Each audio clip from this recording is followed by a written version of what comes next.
Hey, are you ever going to start this podcast you've been talking about for like forever? Do you think that anyone will actually want to listen to something like this? What is your plan for an introduction? Are you sure you want to talk about these topics? People usually disagree. 3 hours? Are you crazy? Do you think you're some kind of expert or something? Are you planning to have an intro song? What if a bunch of people get really mad and hate you over this? Do you even know how to make a podcast? Are you just doing this because you like to argue with people? Don't let this be just one more thing that you talk about doing, but never actually do. Wouldn't it be better to do just one episode for each topic? Stop trying to change people's opinions. Just live your own life. Dude, people are never gonna agree. Just let it go. Is this going to be a long intro? Because if it is, I'm bored already.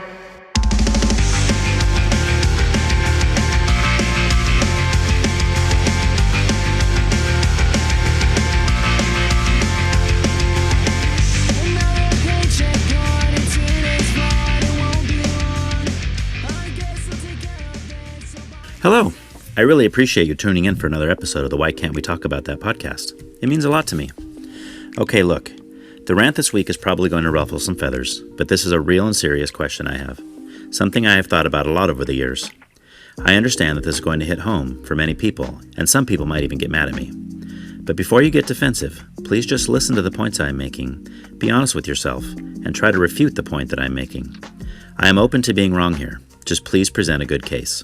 Why do people say happy birthday or happy anniversary or anything else to someone on social media? And I don't mean like in a personal message.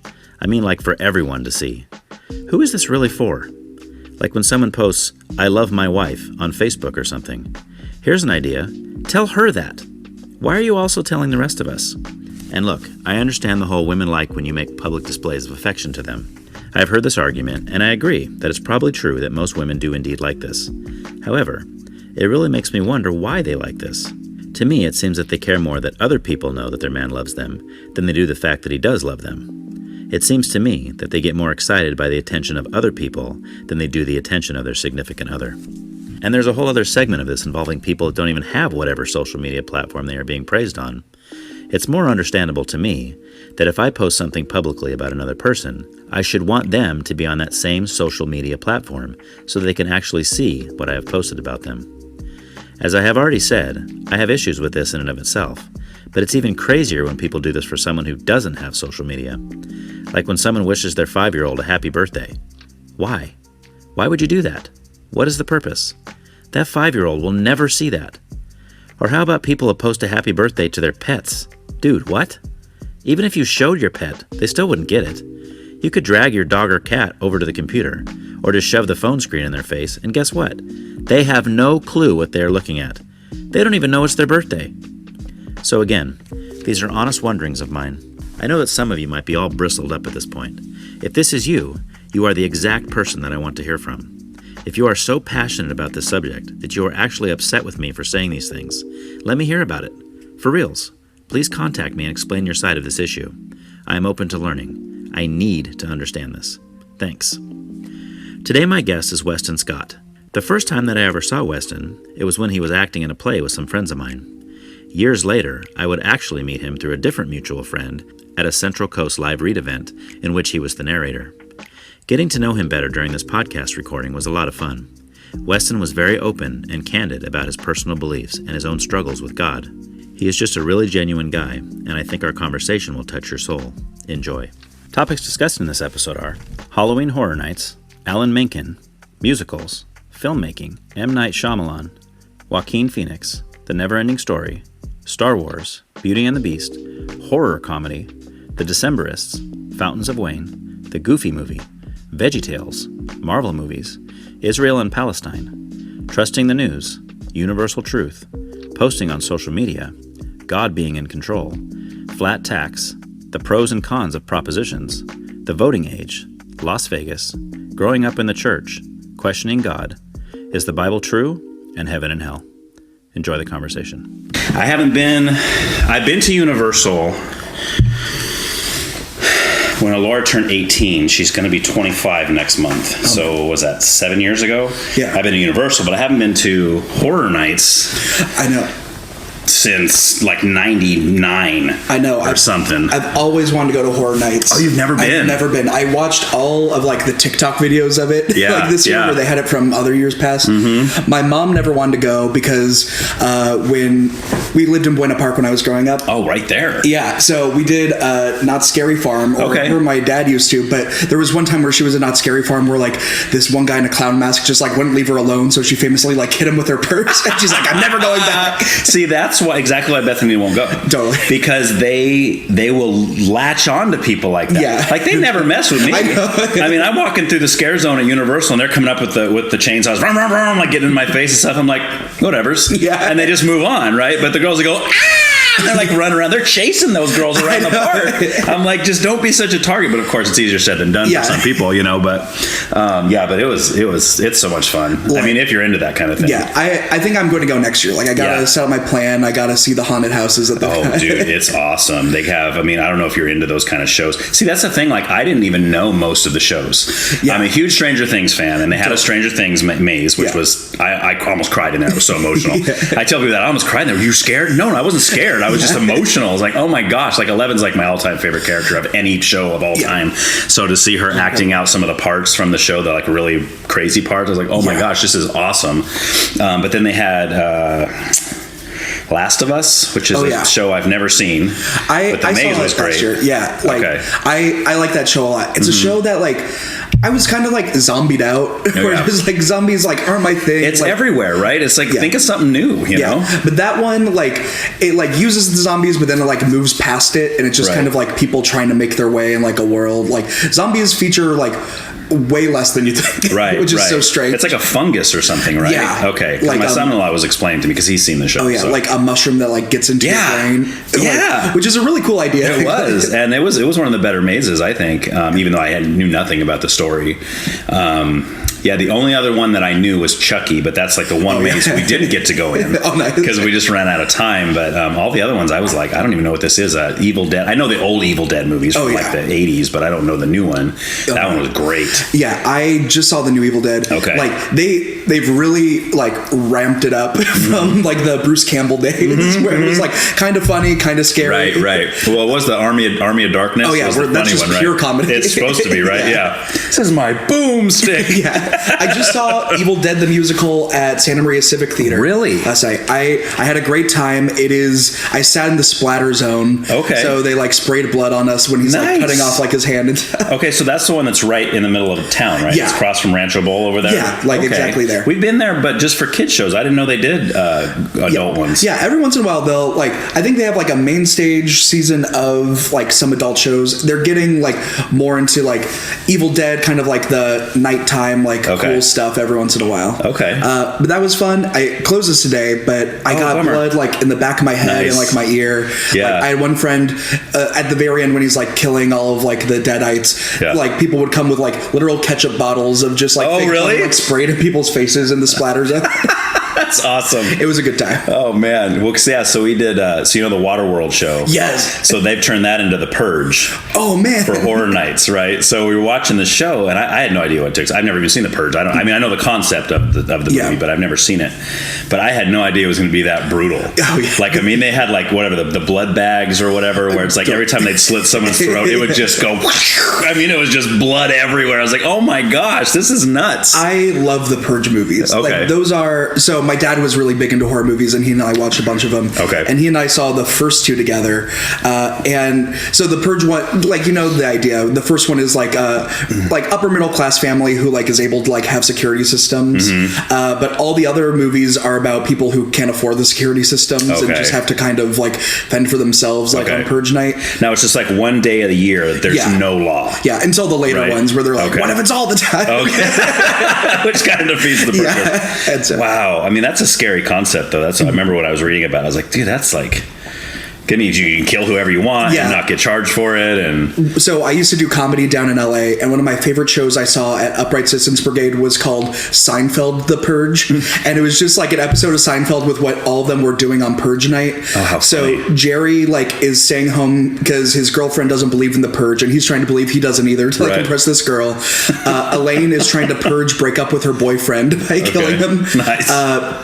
George is going to kill this guy at work who embarrassed him because he didn't like his playlist. But everyone's telling him, like, George, he's a black guy. They're going to think you're a purge racist. You can't kill him.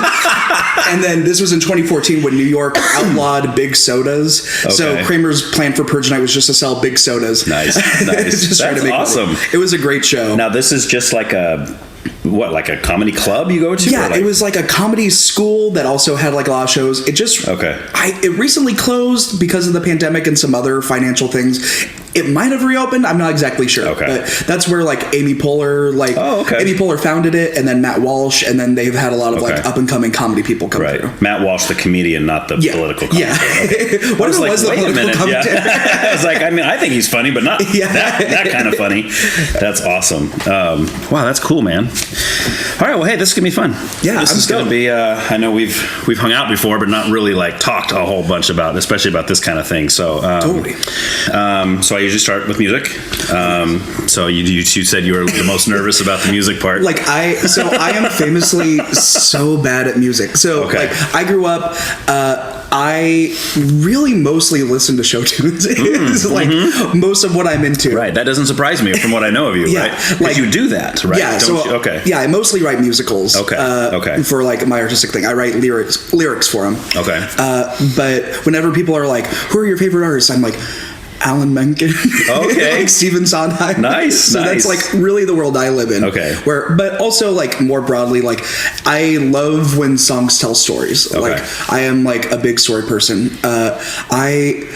Like when I was growing up, like we would listen to like Hello Dolly all the time. Okay. Like the Carol Channing recording was like most of what we got. My dad was into that and the Carpenters. And like Amy Grant, like Christian, like pop, era stuff. So that was what I grew up listening to. Okay. Interesting.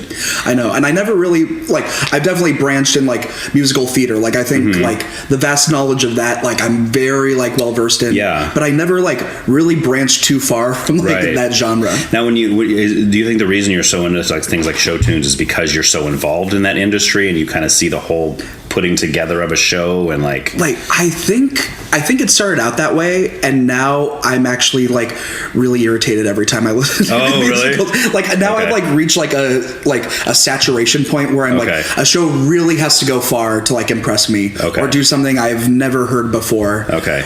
So I just went to New York for the first time ever in my life. Well, really? I was there for one day in 2009. But this was like my first like big trip. I was there for 3 weeks. I saw a bunch of Broadway shows. Nice. And yeah, it was like great. And I should have done it a long time ago. Yeah. Being you, I'm sure that's probably like a dream come true for you. It was absolutely great. I saw like 9 Broadway shows and like 5 other shows while I was there. And there were like so many new scores and I enjoyed a lot of them, but I was just like, there was one show that I like really thought was like innovative and I didn't always like, but it's called Here Lies Love. And the music's by David Byrne and Fatboy Slim. So like they're innately going to do something that no one's ever heard like in musical theater because they're entirely different musicians. But it's about the First Lady of the Philippines, Imelda Marcos, and like the musical is kind of weird. Like she was bad. Like she was like her husband like had a stroke and she kind of became like in charge of like this anti-democratic like part of like the Philippines history. So she does have a good story. Yeah. But the music is like very pop and kind of what they set out to do with it is everyone's like dancing in the room. Like there's like a dance floor like in the center where there aren't any seats. You're just like dancing and like the stage moves and stuff. But they get you dancing and then you find out that you're like dancing for fascism. Right. So it's kind of a cool vibe. So that I'm like, this is entirely new. I don't think it like always worked, but that's the kind of thing I love where I'm like, I couldn't even conceive of this beforehand. So I know probably hardly anything about what you're talking about, so it's going to be fun. I mean, I know, I don't even know if this even counts, but I mean things that become popularized. Like my wife's really into like musical, like movies that are musicals, like La La Land or what was the newest one with Hugh Jackman? Greatest Showman. Which I enjoy those. I always think to myself, why are they singing? Right, of course. But you know, it's kind of like I don't know if you have ever heard of Brian. I'm sure you're Brian Regan. Did you ever hear that skit he does where he writes? Yeah, he's like he got this girl, but she's already gonna marry this other guy, and so they all dance around for a couple hours. And then he does the opera thing, of course, when he's talking about that. But like, I fully believe, and people think I'm joking when I say this, and I promise I'm not. I fully think musicals are bad. Okay.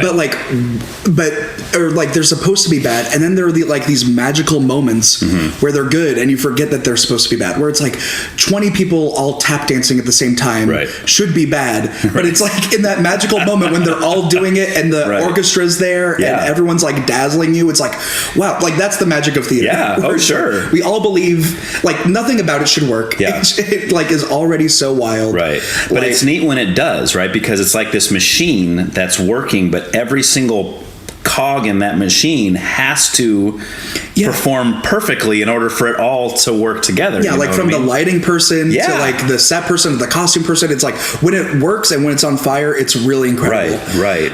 And when it's not, then who cares? Yeah, see, and I've always been fascinated by filmmaking in general. And there was even a point in my life when me and my wife first met each other, that was what I was aspiring to be. Nice. I'd probably be in a much better place if I, but never went that route because we ended up having children very early on, unexpectedly, and it was like, okay, well, I guess I'm not going down to LA and living in my car and gonna pursue this. But I've always been fascinated by all the different players involved. Like you watch a movie. Like when I was a kid, I'd watch a movie and I just would leave the theater being like, oh, that was awesome, or that sucked, or whatever. And I'm really thinking about like all that's. I mean, somebody wrote this script. Somebody is backing it with money. Somebody is like you said. You have set designers. You have lighting people. You have makeup people. You have all this stuff goes into this, and it's fascinating to me. No, it's unbelievable. Like one of the best things that ever happened for me, like just thinking of that kind of thing, was, did you ever see the movie McFarlane USA? No, but I want. It's Kevin Costner, right? Yeah, it's a great movie. I've never seen it. I really enjoyed it. I didn't know it was great the first time I saw it. I was like, oh, this is like a good, solid movie. Yeah. And I never watch movies twice, but something happened where I was going to go see that movie a second time. Like maybe my mom wanted to see it, and I was going to go with her. And I just decided, like, I'm going to treat this as like almost like an academic experience. I'm just going to like count the number of shots that are like in this movie, like while it happens. And I like fully did it. There were like, I think like 1,100 or something. Okay. Just like shots. I definitely lost count. Yeah, I bet. But it was just like, it was such a fascinating movie to like be like, for all intents and purposes, this is like an average movie, like a good movie, but just like it's not like pushing anything. It's not like Birdman or whatever, or something that's like really experimental. Just like a good, solid movie. Yeah. And it was so fascinating to be like, oh, like they had to like turn on the camera like 1,100 times. They had to edit all these things. Like all these things had to work in succession for this movie to even get to that point. Things most people would never even think of in a million years. So whenever I think of movie making and like film dedication, I think of McFarlane. Okay. Well, that's funny because now you got me thinking about, like, I'm a big M. Night fan, especially most of it. I mean, he's getting better now. Actually, his newer stuff's been, I think, but early on he was obviously known for like the lack of shot, like his continuous shots, right? He'd have like a 5-minute scene that was all one shot where he'd just pan over, and like the one that I always think about is in the very beginning of Unbreakable. Have you seen Unbreakable? Oh, yes. Where Bruce Willis is talking to, or he's sitting next to the woman, and it's panning back and forth between her and him. I think it's a lady, because that's where he takes his wedding ring off. Yeah. But anyway, it's just awesome. Yeah. And it just goes back and forth, and you're realizing, wow, this is all one shot. Like, I have a hard take about the movie Old. Did you see it? Like, yes. First of all, that 20-minute segment in which the middle. one? So like where they're doing the surgery and then like the girl ends up pregnant. Like just like that 20-minute section, I'm like, I think that is the most my mind has been blown in any movie I've seen like ever, where I'm like, this is moving so quick. Right. But so this is spoilers for the end of the movie. Thank you for saying that ahead of time. Yes. Because, so fast forward a little bit. But the very end of Old, like, so I love the end shot, also spoiler, for Split, or like the end twist where you realize, spoilers again, that it's actually connected to the Unbreakable. Yeah. And I thought the ending for Old, where it's on the beach and then it's just that shot of M. Night Shyamalan, like himself filming them. Yeah. I thought, like, I almost wanted the movie to end there. I'm like, I just wanted to be like, oh, like he, the filmmaker, is creating the situation and filming it, and that is the twist. Right. It goes a little further, but even just like that shot, I'm like, that's unbelievable. Yeah, yeah. I love because that he's like idea. up on a cliff, right? And he's like, they can't see him. Yeah, he's like zooming in. In the shadows, he's filming them. Yeah, which is like, I took like one complet course when I was in college, which I feel like everyone has to do and be like, I think very critically about filming. Yeah, right. But that was like a shot where I'm like, I could have written a whole paper on that. Yeah. No, I really enjoyed that movie. The scene that Bethany and I both had a hard time with, it seems like everybody had a time with, was in the cave when the chick's like, oh my gosh, dude. See, because I can do blood and guts, no problem. Yeah. You start twisting and breaking bones, like I just can't. That's why this last season of Stranger Things was so hard for me. Totally. Whenever they would go up and it was like, stop it, don't do it. You know, I was like, I can't do this. But yeah, I thought Old was great. I think what was the one? The one with where they go visit their grandparents. It's called The Visit. The Visit. Yeah, that was good. I feel like that was kind of his return. Yeah. Because I was kind of like, I mean, I like aspects of all of them, but I think probably Sixth Sense and The Village are my two all-time favorites. I love The Village. Yeah. Also as a child, I set myself up for a total horror because I saw Signs. That was really like one of the first scary movies I saw in theaters. I was like 8 years old. Dang, that's young, dude. I know. Like, my dad loved horror movies. Okay. And he was like at that point where he's like, PG-13, M. Night Shyamalan, I think you're fine. And he might have already seen it. Right. But that scene with the alien, like in Brazil, where they like film it and they that's my favorite scene in the whole movie. Like, that is an incredible shot. I love that scene because you're talking about the part where Joaquin Phoenix is looking at the TV. Yeah. And then he's like watching and you're watching, and then it crosses the screen and he goes, oh, yeah. Right? It's just like nothing. It's such good horror filmmaking. Yeah. But when I saw that, I was 8 years old. My family, so my parents are from Ohio. My dad's parents were from like Northwest Pennsylvania in the middle of nowhere. Okay. And Amish country. Yeah. Okay. Like, exactly. That's the Amish market we would go to. Okay. And so his grandmother lived in this very small town called Springboro, like 300 people. We ended up with the house when she passed away. Okay. And very small, middle of nowhere. And we, like, somehow I'd gotten like a green balloon that night. Okay. And so I put it in my room and fell asleep. We're in the middle of nowhere. There are no street lights or anything. And I like woke up in the middle of the night, saw this green balloon, and thought it was an alien. Oh no! I was just so terrified Because it had to be green, of course, right? I know. Like, I couldn't believe it. Oh my gosh! Yeah, that's awesome. But I loved The Village when I saw it. I mean, Sixth Sense is just a fantastic movie. It is. It doesn't even feel like fair to like put on the scale. No, like my favorites. No, it's phenomenal. And the sad thing now is that a lot of the kids, like, because as I watch it through with my kids, my older two have seen it, my younger two are getting there. Yeah. And I'm so excited because I feel like they're almost. I think Addie's there, but Asher's not quite there yet. I'm gonna wait till they're both ready. But it's sad because a lot of them, the ending gets spoiled. Yeah. And it's like that's one of those movies that you can appreciate just from a filmmaking perspective anyway, even if you know the ending. But really, the best part about that movie is the ending. If you don't know it, you're just like, what? And that like is a testament to him because he came up with something that was so good that like is now the blueprint for what everyone else does. Yeah, exactly. Well, and it's probably hard for him because now he's trying to live up to that. Yeah. Right. And I think Unbreakable was great. Signs was great. The Village was phenomenal. I mean, I would put The Village on par with Sixth Sense personally. Yeah, I love that ending. Yeah. Like, I mean, the whole movie, like the aesthetic is so terrifying.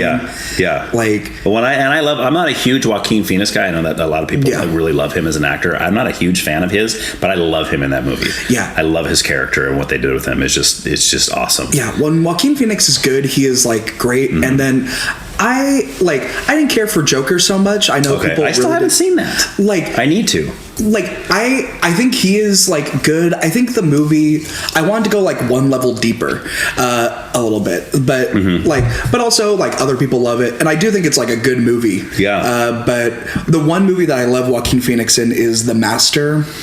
Have you ever seen this? No. So I haven't even heard of that one. It's a Paul Thomas Anderson movie, and it's like kind of inspired by Scientology, where Philip Seymour Hoffman is kind of like the I love him. L. Ron Hubbard like esque figure, and Joaquin Phoenix is just like a guy who like.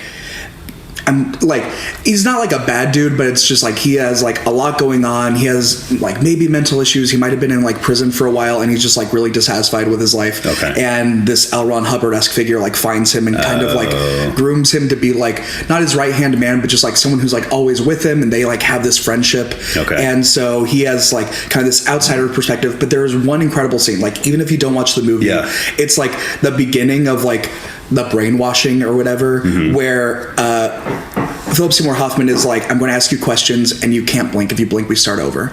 And it's just like this really intense, like 3 or 4 minute scene where Joaquin Phoenix is trying to get through these questions that are like really probing and like trying to like confront him and like break him. And every time he blinks, they have to start over, and he's just like crying. Oh my and, gosh. Like, cursing and doing all these things. It is like a great scene. If you watch nothing else, watch that. Okay. Scene. Yeah, I'll have to see. That must have been a while ago. Philip Seymour Hoffman's in there. Yeah, it was like 2012, I think. Okay. So like I like Joaquin Phoenix, but mostly for that movie, like where I'm like, oh, that was a great performance. But I agree, where like otherwise, like not always my favorite. Yeah, and I don't know what it is. He was in. Maybe you've seen. I bet you've seen this movie. No one else I ever talks to ever seen this movie. Have you ever seen U-Turn? Yes. Okay, I think as I'm sitting here getting ready to ask a question, I bet he's seen this. That's one of my all-time favorite movies, and I thought he was awesome in that as the tough guy. Claire Danes' boyfriend. That's like the world that I want him to live in. Yeah, right. I absolutely. Do you like that movie or? Yeah. Oh, okay. I love it. Okay, that was a big one for my dad. Yeah. Okay, because when I was an aspiring filmmaker, Oliver Stone was always my favorite. Just not that I loved every movie he ever did, but his directing style I just really appreciated. I just loved watching it, and even movies like Natural Born Killers, which you're right, but like the camera angles and stuff in that were just phenomenal. No, I remember. So there was like when I was in high school, I decided that I wanted to watch like every Oscar-nominated film I could. Okay. Which I'm still really into the Oscars, but also like I'm not.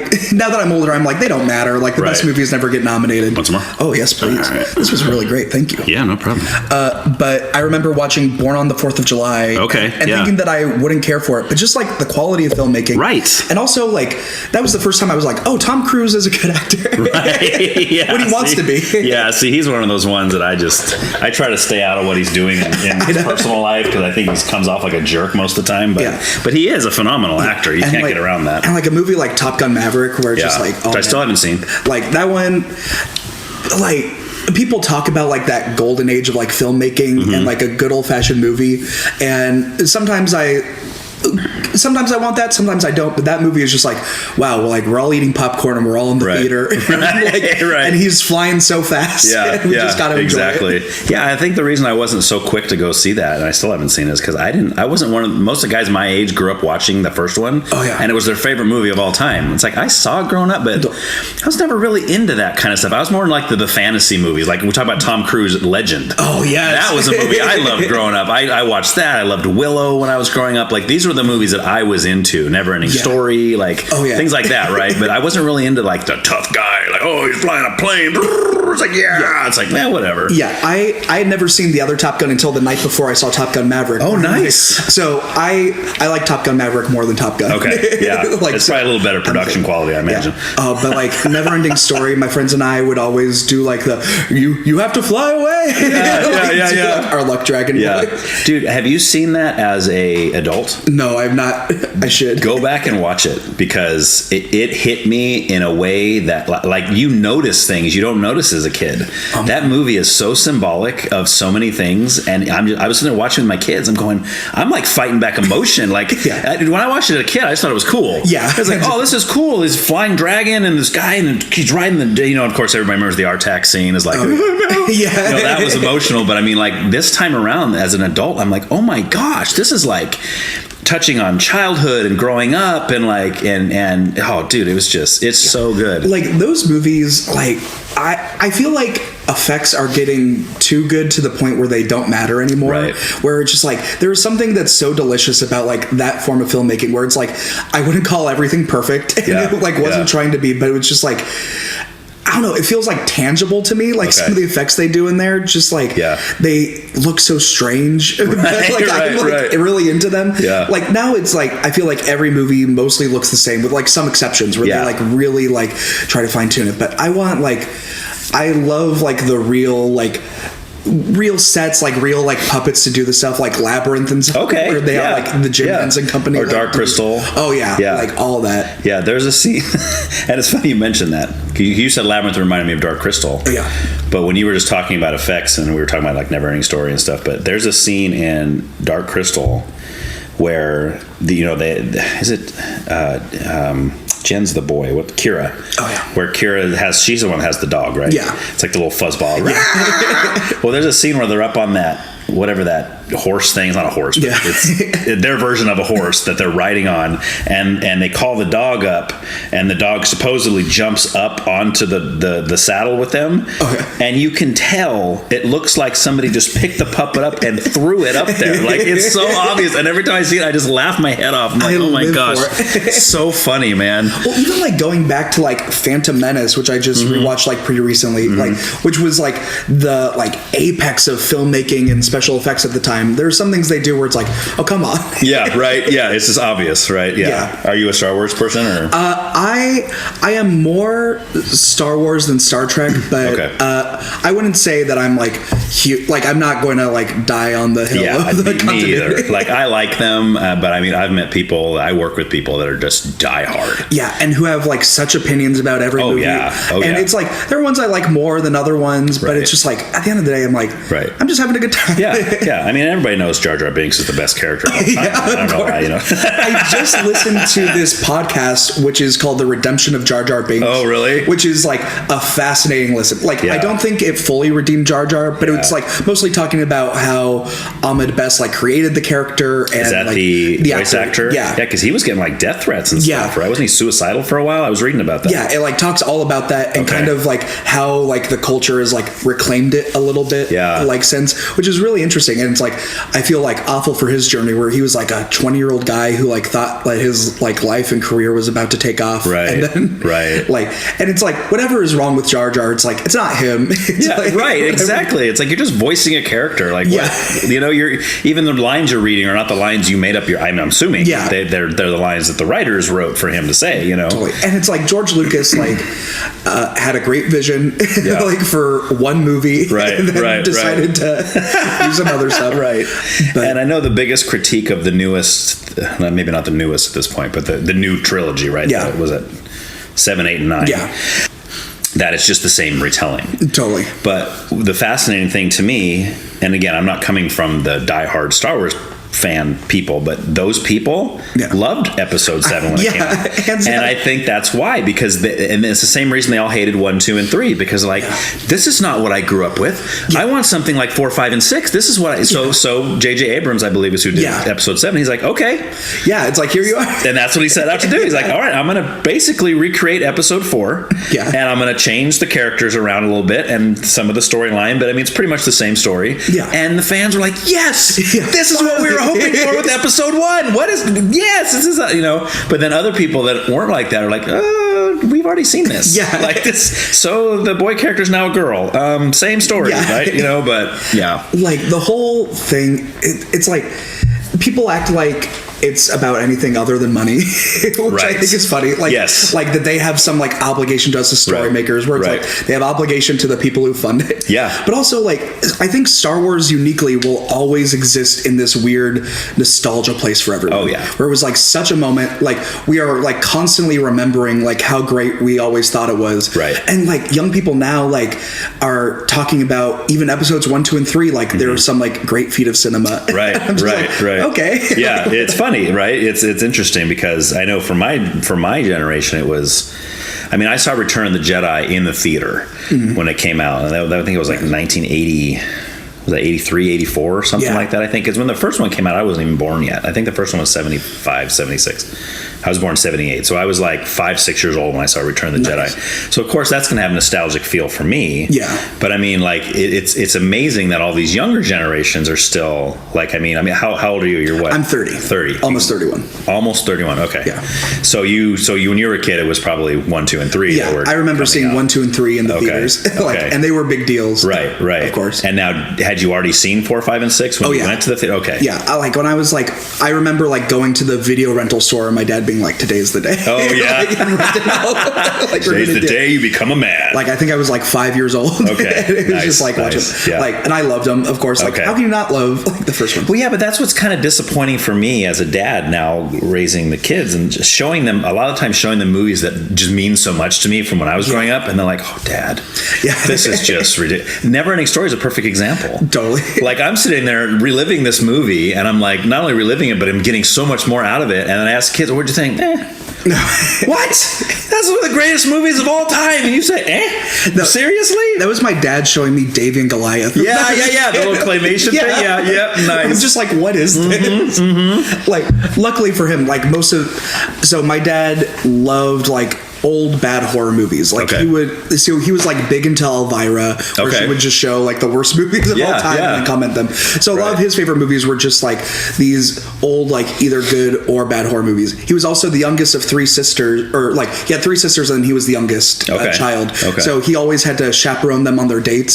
So when they'd go to the drive, as the youngest, well, I see. Because my grandma was like, they won't try. Right. Dad in the backseat. Yeah. So they would go to like all these like late night movies, and he would be earnestly watching the movies. Nice. Like the other two are like doing something else. Yeah. Doing what he's supposed to be watching. Yeah. So he watched like all these like horror movies. Like so that was like what I grew up with. Like him being like you're old enough to watch Psycho now. Nice. Yeah. So did you see the picture of us in front of the Psycho house? Yes. I love that. Yeah, that was so cool because we've driven by that so many times on the tram. It takes you by it and you go by the Bates Motel. Yeah. But at Horror Nights, you get on the tram and they actually stop it and you get out. Oh, wow. And you walk through a maze, and part of the maze that one that we walked through was literally we were literally walking next to the Bates Motel. Like we're walking in the little walkways right here, and the doors are all right. We were right there. That's so cool. And then you walk around and you come out of the maze, and then they say there's a photo op up here at the Psycho house. Oh, nice. I'm like, what? Yeah, it's like you have to. So it's like, I'm not gonna pass that up. I was like, and then you got Norman Bates behind you with the thing, but that was just so cool. But yeah,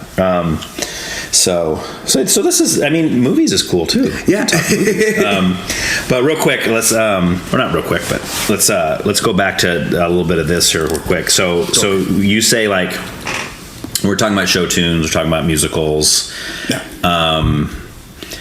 Like I said, I'm very limited on that. I got like things like things that become big in Hollywood, like Chicago, and like Moulin Rouge is like probably Bethany's all-time favorite movie. So I've seen that a million times, which I don't get. I like the music, but she gets mad at me when I say this all the time. But I can't buy the love story. Yeah, like Baz Luhrmann is only spectacle. And and I think Moulin Rouge is his best movie. Yeah, where it's like the spectacle feeds like everything else that's happening.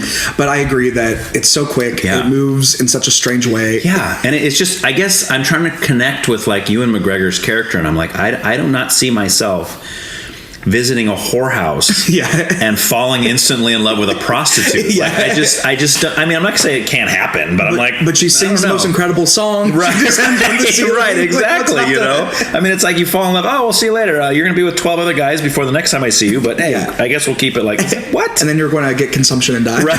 Exactly. More spoilers. Yeah. But so I mean, do you have like what would be like do you have like an all-time favorite of something like that, or? This is such a good question. Okay. Like I switch every time.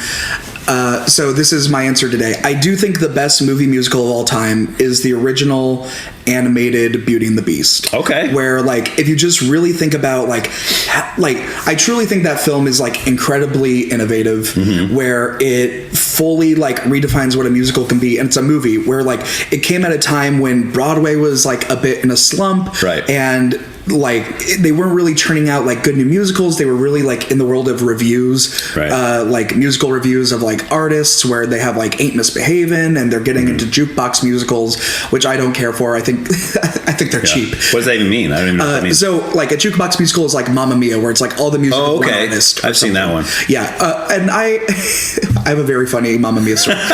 So my grandmother, for the last 3 years of her life, had dementia and was in a nursing home. She'd had a stroke and like pneumonia, and this isn't funny so far. Yeah, it'll get there. Okay.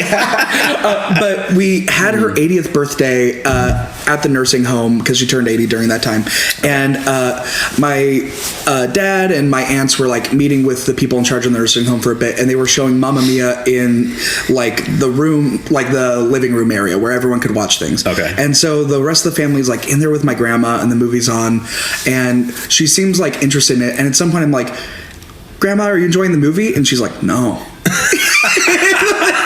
And we're like, that's awesome. And we're like, should we leave? And she's like, yes. But she'd been watching it for like 20 minutes. Yeah, that's awesome. And I mean, like the very opening of the movie for like an old Baptist woman, it's like she's not primed to enjoy it. Right. How so funny. It's like, we'll leave. She's like, why are you guys doing this to me? That's man. But Beauty and the Beast was written by Alan Menken and Howard Ashman. Right. Howard Ashman, who was dying of AIDS at the time, and they like created this score that like immediately became like timeless as far as I'm concerned. Like people can sing like at least 2 of the songs from the movie now, in general, like, and really like kickstarted this new like form of musical storytelling. And of course, like they had done Little Mermaid before, but I think Beauty and the Beast like really solidified it. It feels like a basic answer where it's like Beauty and the Beast is great. Right. But for Broadway shows, they had also written Little Shop of Horrors before, which is one of my all-time favorites. So same 2 guys? Yeah. They wrote that story, or they wrote... so it was based on the movie from the 1960s, but they turned it into a musical. So they wrote the music and lyrics. Because the only thing I remember is the Rick Moranis one. Oh, yeah. Which they wrote is that. a musical, right? Yeah. Okay. They wrote the whole script for that, and Frank Oz directed it. Okay. which is I didn't wild. know that. Yeah. Yeah. But that's one of my all-time favorites. I love the horror comedy genre. Okay. With like just that like delicious camp sensibility where it's like now a man-eating plant is singing a song. Right. I also love, for like newer shows and kind of like where Broadway is going now, there's this show called 25th Annual Putnam County Spelling Bee, which is a musical about like a bunch of like dorky kids trying to like win a spelling bee. That's literally all the musical is. It's way funnier than it sounds, and the music is really great. But that was a show. So when I was a kid, I didn't have access to the computer all the time. My dad would have like a work computer, and on Saturdays, like for 2 hours, I could go and like try to download like any musical that I had like iTunes gift card amount for. And that was like a show I discovered and I like fell in love with. And when I got to college, that was like the first musical I ever directed. Getting to do that. So that one's like near and dear to my heart. And it was the Spelling Bee one? Yeah. It's a weird little show. How old is the show? The show came out in 2005. Okay. So what? So they do like, it's just them so they say spell this word, and they turn that into a song of how they're trying to figure out how to spell the word. There were like always 4 members from the audience who are also like part of the show and like have to try to spell words. Where a lot of the comedy comes from is there's this vice principal who's the one reading the words, and like he'll have to use the word in a sentence. Like one of my favorite jokes from it is your word is jihad, and they're like, can I use it in a sentence? And he's like, Billy, duck behind that western wall. I think I see a jihad coming. So, it's just like stuff like that where it's like inane uses of sentences. And it's like a way better show than it sounds. And that was the first one you directed in college? Yeah. Okay, which was? I went to UC Berkeley. Berkeley, okay. Which is like a far less exciting time than it sounds. Like everyone's always like, how was it? And I'm like, honestly, probably the same as any other. Is that a pretty big school for something like that though? Or not really. Okay. So like in New York would be more totally kind of thing, right? Okay. Like, so I love theater. I still work in theater, but my major was English and political economics. Interesting. So that's what I spent my time doing. And then, but my real secret third major was the student-run theater group, which was called Bear Stage. I didn't work with the theater department. They only did like 2 shows a year, and they were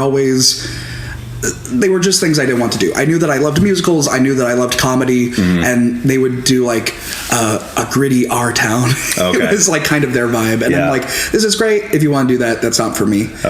So I spent a lot of time with this student-run theater group where I like wrote musicals for them. I directed musicals, and that was a great time. Do you enjoy writing or directing more? I love writing. Like directing makes me too nervous anymore. Like I think great directors are incredible, and I enjoy. There's a lot I enjoy about directing. I have found that I value. This is going to sound wild. I think I value like everyone's emotional health a little too much to be a good director, because there are just times where you have to make choices, and like.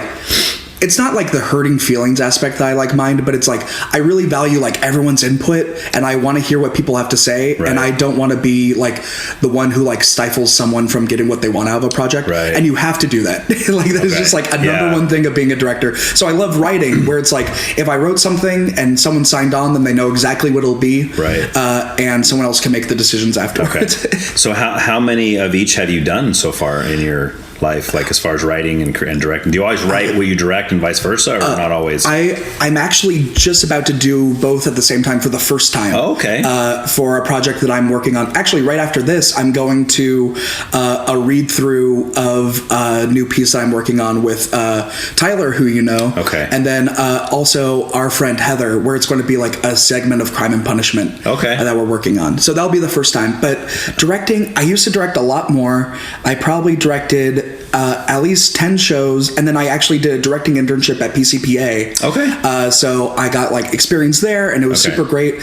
And then I was that under like Mark? Yeah. Okay. Yeah, I got to work with Mark on The Whipping Man. Okay. And then I worked with Brad Carroll and Karen and Kitty, like, while I was there. Okay, They were the very directors cool. I worked with. And like, I think I'm now at a point where it's like I'm ready to try directing again. Okay. It was just in 2019 I directed a show that I actually liked and I think came off well, called Caveman Play. Okay. Which was the setup for the show was that it was like an immersive experience where these two cavemen are trying to like sell all of the audience, which are the other cavemen in their like tribe, on the idea of agriculture. They're like, what if we weren't hunting and gathering anymore? What if we like stayed in one place? And then like the shaman-esque figure comes and is like, I've had a vision and agriculture is going to end up really bad. Oh no. It's just like all these things are going to happen in the future. There's going to be like devastation. There'll be wars. There'll be all these other things. What if we don't do that and we just stay as we are? And at the end, the audience has to vote on if they want to do agriculture or if they want to stay hunters and gatherers. Oh wow. And then there are different endings based on. That's so funny. And that's when you wrote or just when you directed? That's when I directed. Okay. Savannah Rice wrote that. Okay. And I had a great time, and there were just like a couple personalities who I think it was definitely like a successful experience, and I don't think anyone like felt unheard. I think it was all like a good experience, but I just felt myself getting very stressed and like worried about how do I manage these things? Like, are these people feeling this? And that's when I decided to like step into writing a little bit more. Okay. And 2019 was a good time to do that because no one was directing anyway the year afterwards. Right. Like even now we're still like getting back into it for the theater world. It almost seems like writing, and again, this is a guy who knows nothing about any of this. I mean, like I said, I used to try to do film stuff, and I looked into writing, I've done little things here and there, like, oh, this, you know. But it seems to me like writing would be take more creativity. Totally. To where direction would be just more like you already have everything in front of you. You're just trying to make it work in the best way possible, basically. Right? It's like I think I've heard that 90% of direction is just like who you hire to do the job. Where it's like casting and then like who you get in your positions. Yes, they're going to do the work, and then it's just figuring out how it all matches. That goes back to what we were talking about, like with movies and how all the stuff that goes into it. Like how many movies, like we'll go back to Sixth Sense, right? Look at Sixth Sense. Now, some casting person found Haley Joel Osment. Yeah. Now, what if they would have found somebody else and hired them? Yeah. Like M. Night's directing and writing skills would have still been the same. Totally. But that movie would have been nowhere near as good, right? Exactly. So, like them finding that kid to play that role was a huge part of that story. How do you find the best 6-year-old? Yes, right. You see what I'm saying? Like, there's so much factors that go into it. I know the director is usually the one whose name's on the movie. Yeah. But like, how many of these people made decisions in the background that had they have chosen something different, the whole movie would have been different. Yeah, and then everyone blames you. Right, exactly. There's that John Mulaney bit that I think about all the time where he's like, what if instead of making a movie, they just showed us the $100 million they fundraised? Right. Where it's like, I would pay $10 to go look at a room full of $100 million. That's awesome. Okay, so let's go back to, I'm kind of fascinated by this musical stuff and theater and all. I love it. Because, like I said, I've never really had anybody on here that's talking about this. So going back, you're obviously very passionate about this. Seems to be your passion is this. So like earliest back in your life, when was the moment you realized, that's what I want to do?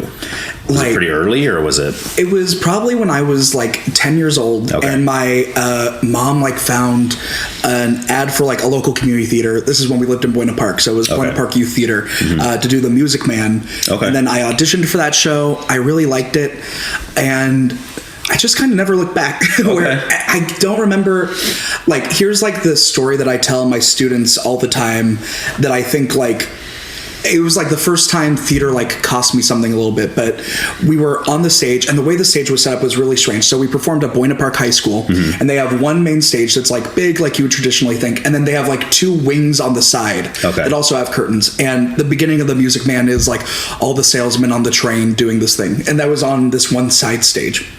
And the curtain would close and the main action would continue going after that scene, but you have a bunch of like squirrely like 10 to 18-year-old boys like trying to get off quick to do their next quick change. And someone behind me was like pushing the line so fast, and we had about 2 feet of space to walk this because we had like these seats on the side for the train, and like 4 of us just like fell off stage. Oh no. Including me.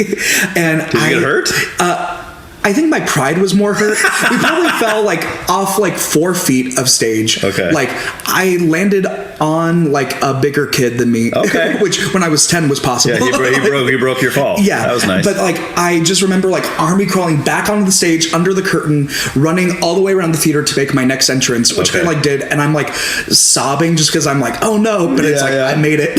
And that's like, and that's where I was like, I think that was truly a make or break point. Yeah. Where I was like, I could either be like, I'm never doing this again, or like that was great. Like, let's keep going. Well, that's that whole the show must go on thing, right? Oh yeah. You're like, yeah, my leg's broke, but I'm gonna get back to do the next scene. But the thing about theater that I've really thought about for so long is I can't believe I'm the one still doing it. You know, or just like when you think of all the great people I worked with, like as kids and like also in college and as like adults, where so many people have left theater and just like don't do it anymore. And it's like, what did I like? It's just like, am I that stupid that I kept on doing it? Where, but it's the passion, right? I mean, that's why you're still doing it. Like, like you could. I say this about musicians all the time, and like when they say things like, I have to give up music because I just got married and had a kid. Now I have to get a 9 to 5 so I can provide. It's like, okay, I respect that. I understand that. Yeah. But you're not giving, you're not going to give up music. Yeah. There's always, you're going to be either staying up late at night writing songs, you're going to be doing something, because you just can't squash that, right? And I think it's probably the same with you. You can't just say, nope, never doing any of that ever again. See you later. I've actually found that I am a way better creator when I have a lot of other things going on. Okay. Like you work good under pressure? Yeah, where I think if I know something's going to happen, like if I have like a free week where I'm like, I'm going to write, it like never happens. But if I like theoretically have a deadline in a week and a half and I'm working like at school like from 8 to 3 every day, like I'll be able to come home and then write then. Like that's how like it that's works. the opposite of me. I can't even, I hate being under that time crunch stress, like like I think it's just like a fear of like I'm going to let someone down if I don't do it. Yeah, see, I'll have that too, but that's why I'll start on it 2 weeks before. It's just, it's supposed to be there, I try to give myself this big window. I was born to procrastinate. Like I always, it's so funny because in life I am like always early. Like I try not to be frustratingly early because like I think it also had to do with growing up in Orange County in LA, where it's like I leave an extra hour of time just in case I need it. But because of traffic and stuff. Oh yeah. Like, and you never know when it's going to pop up. Even now driving down like through Carpinteria, there'll just be like so and then all that construction through like Ventura and that whole area down there. It's unreal. But that's still like for writing doesn't apply, and like for papers in college it was always like the night before, like here I am. I was like that in school, but that's just because I didn't want to do it, and I was like, oh crap, and the next day like, oh no, let's do tomorrow. Oh no, I've had 3 months. I feel like I'd be so good at college now. Not that I was like bad at school now, and I was like very good in high school. Like I was very good at like, I think this also has to do with theater, like rote memorization. Like I could really like churn that out, and like cosplay as like a good student. But in college it was like, it's like now I think I could write a good paper. Now I think I can come up with a thesis. Well, but that's a maturity thing, right? I think that's true of all of us. And I ended up going, so I did Hancock like pretty much right out of high school. Nice. And I only did, I didn't finish my general ed even. Nice.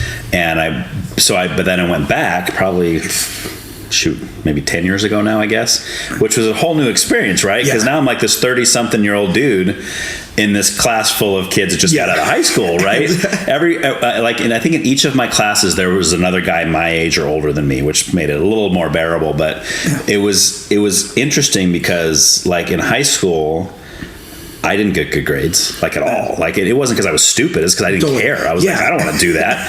But then when I went back, I had to take statistics, which I hate math with a passion. I mean, I've always been more of a writer. Like, tell me to write a 4 million page essay, and you got it. Just tell me the topic, and I'll go for it. But do math. So I'd taken the statistics class, and I got an A. That's awesome. And but if you were to put one of those problems in front of me right now, I would have no idea how to do it. Right? It was one of those things where it was like you were allowed to bring an index card to each test. Oh, nice. And they would do. I think we'd do like 3 or 4 chapters in the book, and then we'd have an exam. Then we'd do the next 3 or 4 chapters in the book. Then we'd have an exam just on those chapters. Yeah. So I would just kind of cram it all in there. Yeah. I'd write everything I could on my flashcard, all these, because the statistics are always formulas and stuff. Yeah. And I had to do that, and I get to the exam, and then I get an A on it, and then we go on the next chapters, and then I forget everything from the first part, right? And then we move on. Okay, now I just memorize these 3 chapters, and then just but I mean, my point is like you're saying, when we're older and our brains are more functioning and we're just more mature. Yeah. It's like, this isn't hard, really. I mean, it's. Like when you're a kid, you're just like, I don't want to do that, And it's like you said, like, it's a lot more like self-awareness. It's like, I know what I have to do at this point.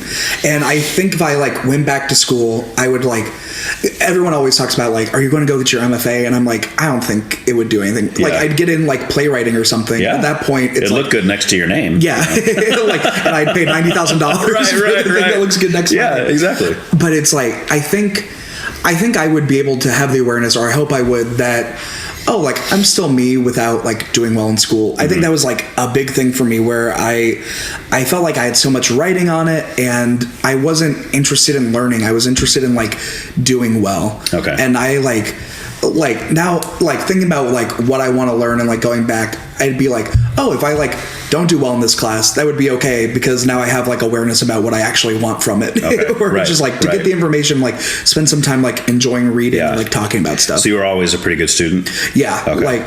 And I truly think it was just because as a kid, so I come from a long line of teachers where my mom was a teacher and my dad was a professor and also a psychologist. Oh, wow. And then I had an honorary grandparent who was very much in my life my whole childhood, who was also a teacher. Okay. So I really think me being a good student just came down to being surrounded by teachers, liking reading, and being able to memorize things quickly, and being charismatic enough to be oh, come on. Right.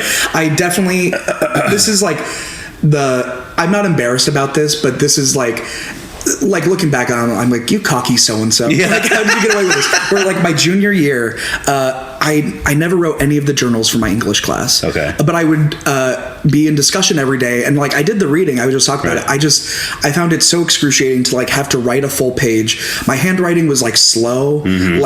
It just physically took me a long time to do, and I would just be making stuff up where it's I felt what I could write happened in this amount of time, and I have to write a full page. So on the very last day of junior year, I had a B in the class, maybe a B plus. I don't even know that. And I'm high school? Yeah. Okay. And I'm Miss Nylander, who was one of my favorite teachers, and she and I got along so well. And I would use her classroom in the morning to do other papers. I was I know the stuff. I tried really hard. Can I get an A? Yeah. And she was yeah. That's awesome. And I really appreciate it. I hope she knows that I genuinely did care about the class. It was just writing the journals felt the most impossible thing of all time for me. That's awesome. I look back on it and I'm I should have gotten the B. I deserved the B. But she was very gracious. Yeah. And do you have siblings, or? I'm an only child. Hey, me too. Oh, nice. Yeah. How'd you like it? Well, it was kind of interesting because it was I felt like I was missing some things, but I had cousins growing up that all lived around me that we're still very close, all awesome. of us today. So it was I felt like I had brothers and sisters, totally, but I didn't have to live with them. Nice. That's so the it's best right, exactly. I got all the benefits of having brothers and sisters, but not the fighting and the that's my room, get out of my all that kind of stuff. So I didn't have cousins near me when I was younger, so it was really just pretty much me. My family all lived in Ohio. Oh, okay. So during the holidays, for Christmas and stuff, it was the best time of all time. Yeah, right. My cousins are here. Yeah.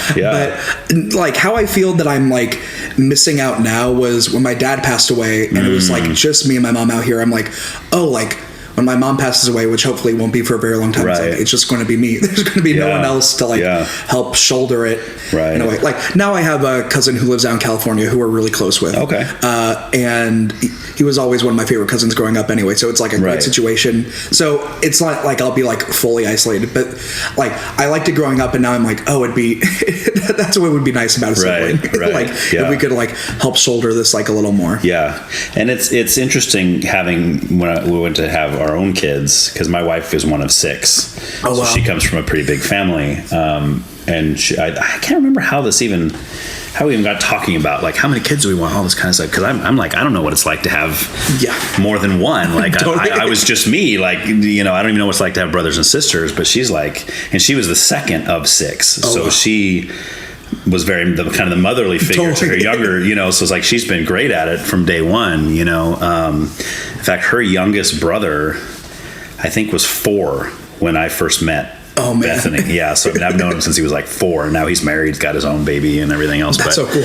Yeah, so I mean, but yeah, I mean, it is what it is, right? I mean, growing up, I always wanted, I wish I had brothers and sisters, because even my cousins who I was close with, they all had brothers, or a sister. Like my one cousin had, you know, there was boy girl, and you know, it was like all this like so anyway, okay, so we talked about like I usually do the earliest remembrance of music, but since we're talking about like musical theater, we're going to go that direction. So I'm curious though, like when you're driving around in your car, are you bumping show tunes, or is there any bands or artists like you like that aren't show tunes? Or so what I play, so my car doesn't have a hookup for other music, so I have Sirius XM radio. The 3 stations that I have on Sirius XM radio like are show tunes is number 1. Then I have 60s gold. Like, so I like very much love that. That helps me feel like close to my dad, like what he was listening to. Is that like classic rock kind of stuff? Like it's all like they'll like play Simon and Garfunkel, they'll play Beatles, they'll play like Beach Boys, like all like the stuff in that vein. All the good stuff. And then I have a yacht rock station, which what's that mean? It's like yacht, like a big boat. Imagine that you've like got a yacht and you're just playing Sweet Caroline. It's like, that's like the vibe of it. So it's like kind of like the 80s like good stuff like in there. And then I have a 90s, 2000s and 2010 station where I like it's mostly the 2000s. I would say that's probably your prime of growing up years. If I get sick of that, I'll go to the 90s. And then if I can't find anything on those 2 stations, I'll try the 2010s. It doesn't really do it for me in the same way. But I'll like, there'll be songs I like recognize on there and I'll be like, okay, maybe. But most of the time that drives me nuts. I used to have 80s on there, and then I think I just 80s'd out for a while. Like, I love it. It's great. And I just need a break. I'll go back to it. I'm the same way. I'll go back and forth. But I've said it so many times on this podcast already. But it's always interesting to me, like what era we connect the most with. It seems to be kind of like the junior high school years, like whatever age we are, that's what we're, you know, like, so it's like, and I didn't even know that probably until last year when I was like figuring out the stations, and then it was playing the song Low. Do you know, like, she hit the floor. And I was like, why do I like that? Low by I was thinking this to be with you, girl. Like being low.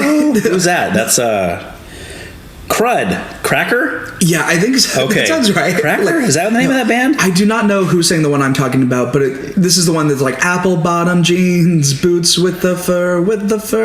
Whole club was looking at her. It was like the most 8th grade song when I was in 8th grade, where like people listened to it. It like there was like some like cursing in it, so I didn't have it on my iPod. But like it was just like one of those songs that I heard and I'm like, wow, this takes me back to a thing I didn't even know that I cared about. So, like, so that's why I like stayed on that station for a while, and I'm like, all these songs. And then on the 90s ones, like I think when I came into music consciousness, so I watched a lot of Disney Channel, and they would have like all these music videos on the Disney Channel. Like I think the first favorite song I had at the time was Blue by Eiffel 65. The Now Listen Up, Here's the Story.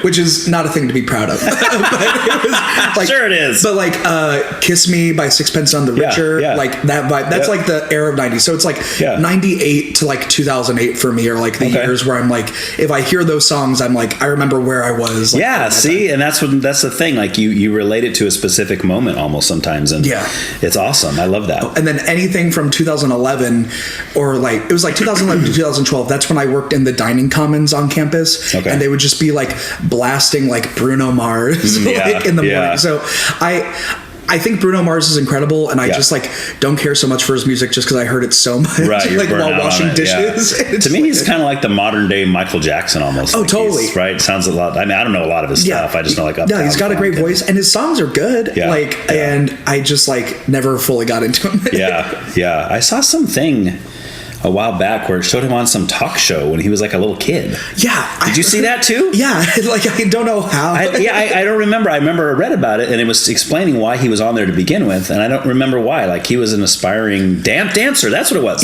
He was a dancer, and he was on like it was like Conan O'Brien or something. Like he must have been like 8 years old. Sometimes I feel like people are like preordained to be famous. Yes, you know? right? Like, exactly. How do you like when I think about like all the things like, or there are just so many celebrities will be like, oh, they're good. Like who are they? And it's like, oh, they're someone's kid. Right. Like, exactly. It's like that's why you got in there. Right. Like it's what I have to tell myself to be like, why am I not a famous player? Because my parents weren't. Exactly. Oh man. So that's really cool. Thinking about like all those years, like 90s and all that. I'm a 90s person, and you said Sixpence None the Richer. So when you said it had swearing in it, so it wasn't on your iPod. Oh yeah. What's that all about? So like your parents wouldn't let you have. Like my dad was comfortable with it if we like had a conversation about it. Okay. Like my family on my dad's side especially, but my mom was also like very religious, but her family wasn't as much. My grandma was on her side, but her sisters not very much. So we were like very Baptist. Okay. Like growing up, and like would still consider it to be. Okay. And my dad loved music, and like especially when I was younger, and then I was older, it was like more okay since I'd have to use his computer to download things. He would just be like, what songs are these? He was very sweet, and he'd just be like, do you think this is a song you should be listening to? Right. And if I like had a good reason, like usually like there would be like musicals with swearing, if I could point to like, oh, it's like this song right here, it says this, that's why, he'd be like, okay. Right. But if it was like stuff that was like more contemporary and just like general bump and grind stuff, I wasn't so into it anyway, and it wasn't like a thing it wasn't a thing I would fight for. It was in a musical, then I'd be like, I gotta listen to it. Right. But I remember him and I having a conversation about Bohemian Rhapsody. Okay. Like where he just like wasn't so sure, but then I was like, no, it's like a good song. Like it's like this is why they talk about Beelzebub. Right. Oh, gotcha. I was like, which part is he talking about? Yeah, you're right. Where it's just like I think I used the phrase in discussing with him, like it's for dramatic effect. Right. And he was like, okay, I get it. Like the first time I remember having that conversation, and he should have had this conversation because I don't know why my cousin Ryan did this. But my cousin Ryan was older and like by my estimations way cooler, and he came out to visit when he was like, he just graduated high school, and he was listening to Linkin Park. Oh, nice. And he gave me like a Linkin Park CD, which I loved, of course. Yeah. And my dad was like, maybe we shouldn't listen to all the songs. That's awesome. But I mean, like now I hear a Linkin Park song and I'm like, like, still like hits me in like a way that you could only be when you're 7 years old listening to your older cousin's cool CD. Yeah. Which CD was it? Do you remember? Was it Hybrid Theory? Yeah. Oh, great album. Yeah, it's like their best one by far. That's so cool. All right, so before we wrap up the music section, I usually say 5 favorite bands of all time, but you can do. Okay, I do have. We haven't talked about them, but I do have 2 actual bands. Oh, let's hear it. Bands. Let's talk about it. I love I got into this band because I had a huge crush on a girl that loved the Decemberists. Do you know the Decemberists? So they are. I think I've heard the name, but they're a group of weirdos. Okay, I like it so far. Yeah, they're like indie folk, like accordions, like folk songs, and they're very storytelling in nature. Okay, where they will. like they got songs like their most famous one is the Mariner's Revenge song, where it's like this weird creepy little ballad about like two people like stuck in the belly of a whale, and one's revealing to the other that he's been like going after him for years, like trying to get revenge on him because this guy like inadvertently like killed his mom. And like they're so like, it's a story. Like you're saying you love the lyrics that are like a story. And that's exactly what vibes with me. Like when I was trying to play guitar and thought that would be a really cool part of my personality to impress women. Like those were like the songs I learned. Nice. The other band that I love and I got into recently, which is a funny time to get in this band, is Fountains of Wayne. Who like famously did Stacey's mom. Yes, I was gonna say like there's one song I know, but did they do like a TV show theme? They might have. I know Adam Schlesinger wrote the title song for That Thing You Do. Oh, the movie? Yeah. Okay. But the Oneaters? Yeah. I really got into him because he passed away of COVID, and I like had heard like some of his music, and I listened to it, and all of it like really hits, like especially Welcome Interstate Managers is like their big album I love that Stacey's mom is on. But it's just like a really specific like area of like comedy, but also like genuineness, and like it's like a little bit like of that 90s cynicism, but like still like pure emotion coming through. Like they also wrote the music for My Crazy Ex-Girlfriend, a lot of it. Crazy Ex, I didn't know that. It was on the CW for a while. I didn't watch all of it. It's a TV show? Yeah. But it's like Rachel Bloom is like this woman who like fell in love with this guy like from like the camp they were at 20 years ago, and when her life like goes to pieces, she's like, I'm going to like find him again and make him fall in love with me, but he's already like engaged like somewhere else, but she makes this her like life's goal. And it like has like 2 or 3 songs like per episode that he like co-wrote with the writer. So you could do like a whole album just off that. Totally. Like I think they have like 50 songs or something because they did like 3 seasons. So I what I've watched of it, I haven't watched all of it, but so he is very much also a storyteller. And like, this is Fountains of Wayne we're still talking about? Yeah. And then the other 3 I have are musical theater people, where it's like Menken, Alan Menken, and also like Howard Ashman with him. But Alan Menken, since Howard Ashman passed away, has done like the Tangled score, which I think is slept on. I also think no artist has ever done better than what Alan Menken did, where it's like 2 albums in 2 years. If you consider the 1996 Hunchback of Notre Dame and then 1997 Hercules, I think those are like 2 like perfect albums, like, and such different styles, like right back and forth. That's such a different style of writing too, right? Because you're writing these songs knowing that all these different people are going to be singing them. How do you do that? And all these characters. And like Hunchback is just like this weird, like, it's like church inspired, like the organ. Dude, and like the music in that is fantastic. Yeah, it is next level. Like I adore that score. And then the 97 Hercules, where it's like gospel music, like all the way through. And he just kicks it, like knocks it out of the ballpark. It's really impressive. Yeah, see, and that's making me think too. I've never really thought about this before, but as you're talking about that, I'm realizing how much more talent has to go into that. Because if I'm like let's say a heavy metal band, I'm in a heavy metal band, I'm writing nothing but heavy metal songs. I'm writing heavy riffs, I'm writing lyrics, I'm doing that. Okay, but that's all one style. If you're this guy, Alan Menken, and you're writing, like you said, you're writing like this dark kind of like from like Hunchback, and then you go into like gospel, and you have like these. Well, I forgot the Muses. What was the group? That's an actual gospel group, I think, that did that. Right? Well, they had like a group that sang backup for them. But a lot of them are like musical theater writers who like did it, or musical theater performers. But just to go into a totally different genre of music like that, and not only do so, but do so well. You know, like, and like the music he was writing, like if like from 89 to 97, he did Little Mermaid, Beauty and the Beast, Aladdin, Pocahontas, and then Hunchback, and then Hercules. That's like 7 shows or 6 shows in like 8 years, which are arguably some of the best Disney songs ever made. And like kids are still singing them. Like I have a niece who like will sing all these songs. Of course, he didn't write what I think is the best movie musical during that time, or at least my favorite, a Goofy movie. Oh, nice. Like with Powerline. Oh yeah, my niece is 2 years old. She adores that movie. Nice. It's the funniest. Well, it's so funny, like the cult following it has, because I'll be walking around Disneyland or anywhere, and the people have the shirts. So it'll be like Powerline. It'll be like, cause like, and if you've never seen that movie, you don't even know what that is. And even a lot of really big Disney fans have never seen that movie. I know, because it wasn't like on the level of like Little Mermaid or Beauty and the Beast, like these movies everybody's seen. You know? I think it like just played on Disney Channel a lot for like exactly my generation. Right. And then all of us are like having kids now and like now that age, so like we're like playing it for our kids, being like, oh, you'll love this. Right. But my niece Kate is going to be Max this year. Okay. She picked that her mom will be Goofy for Halloween. Yeah. Okay. And then her dad's going to be Powerline. So nice. That's like how it goes. That's awesome. I asked her who I could be if I was there, and she's like, Pete. Nice. So nice. I'm like, I'll take it. Are you gonna do it?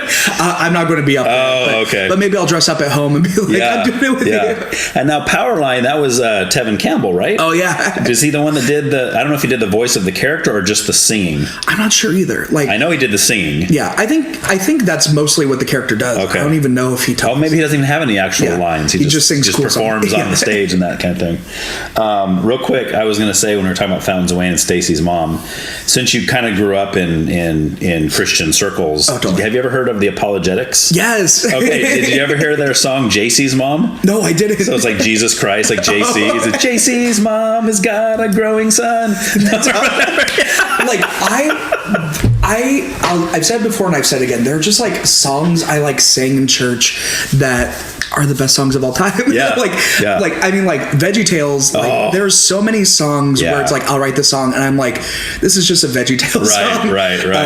The one that I think about all the time is, oh no, what we going to do? The king likes Daniel more than me and you. Like that VeggieTales did not have to have as good of music as it did, and it really featured it. The comedy still holds up. Oh, they're fantastic. The Water Buffalo song, You Are His Cheeseburger. Oh, dude. All those early ones were so, those two guys, it was Phil Vischer and Mike Naraki were just like so talented. Yeah. And then somewhere on the line, I don't know what happened, but those early ones, probably the first 10, 12 episodes and all the music that went with those was just so I had good. like every VHS. Oh yeah. I was like pumping those all the time. And then I didn't think about them, of course, for 10 years because I like aged out of it. And then I came back and I'm like, oh, these were good. Like it's not just me making it up. Right. It's just like clever. God is bigger than the boogeyman. Yeah. So clever, man. Yeah. And it was always fun. I mean, I obviously didn't come into that till later as my kids were growing up watching that because I didn't become a Christian until I was 24. Oh, nice. So we had already had, I believe Bethany was pregnant with our second when that happened. So, and my oldest was like 3. Yeah. So, I mean, they grew up with that stuff, but it wasn't like I grew up with that stuff. But yeah, I connected immediately. I was like, these guys are hilarious. How was becoming a Christian later in life for you? Wow. Well, I mean, I don't know how much you know about my story, but I've heard a little bit. But I not only wasn't a Christian, I hated them. Oh man. I hated them. I hated everything about them. I hated their narrow-minded, we're the only way, all the garbage stuff. I mean, I was fine with pretty much every other religion out there. I was like, fine, you believe you do you, I'll do me. You just leave me alone, I'll leave you alone, we'll go our ways. But then here comes this Jesus guy who says he's the only way. And these followers of this Jesus guy who are telling me that if I don't believe what they believe, I'm going to burn in hell or whatever, right? And it's like, screw you. Like, what are you talking about? Like, so I actively hated Christians and people would invite me to Bible studies, which I don't know why. I wouldn't have invited me to a Bible study because all I would do is argue with them. Yeah. They'd be reading out of the Bible. I'm like, that's crap. That's ridiculous. That doesn't make any sense. I'd be like that guy, right? But they kept on inviting me and kept on inviting me. And so, I mean, it was obviously life-changing. I mean, it just completely 180'd me. I mean, how do you become what you hate? Yeah. Right? I mean, it wasn't like, and I've said before, I wasn't even looking for it. I wasn't sitting there going, hey, you know, I think I'm going to try this Christianity thing. It was like, I hate to use this analogy because it's nowhere near the extreme, but like the Apostle Paul, like he's on his way to kill Christians. He's literally killing Christians, and Jesus appears to him on the road to Damascus and just changes his whole life. It wasn't that dramatic for me, obviously, but it was something similar where he just appeared in my life and said, hey, what are you doing? What are you talking about? You know, it's like, Ryan, this is true. No, we you know, and then it's like, and of course there was all this inner, and that set me on a big road of, well, that was years later. First I jumped in without even knowing what I was jumping into, and then years later I started to question things and was like, this, how do I know this? And people started hitting me with like, what about the dinosaurs? And what about, you know, all this kind of stuff. So then I started looking into like apologetics, not the band, but like the actual like apologetic. Like, what are the lyrics of apologetics? Let's see. Let's look up. No, but yeah. So I started doing that, and then I've gone through different phases where I've questioned things, and I've gotten into pretty deep places. I say it like this, but it's not really. But I was attempting to be an atheist, right? I was trying to look at, okay, let's look at all this atheistic stuff. Maybe they're right.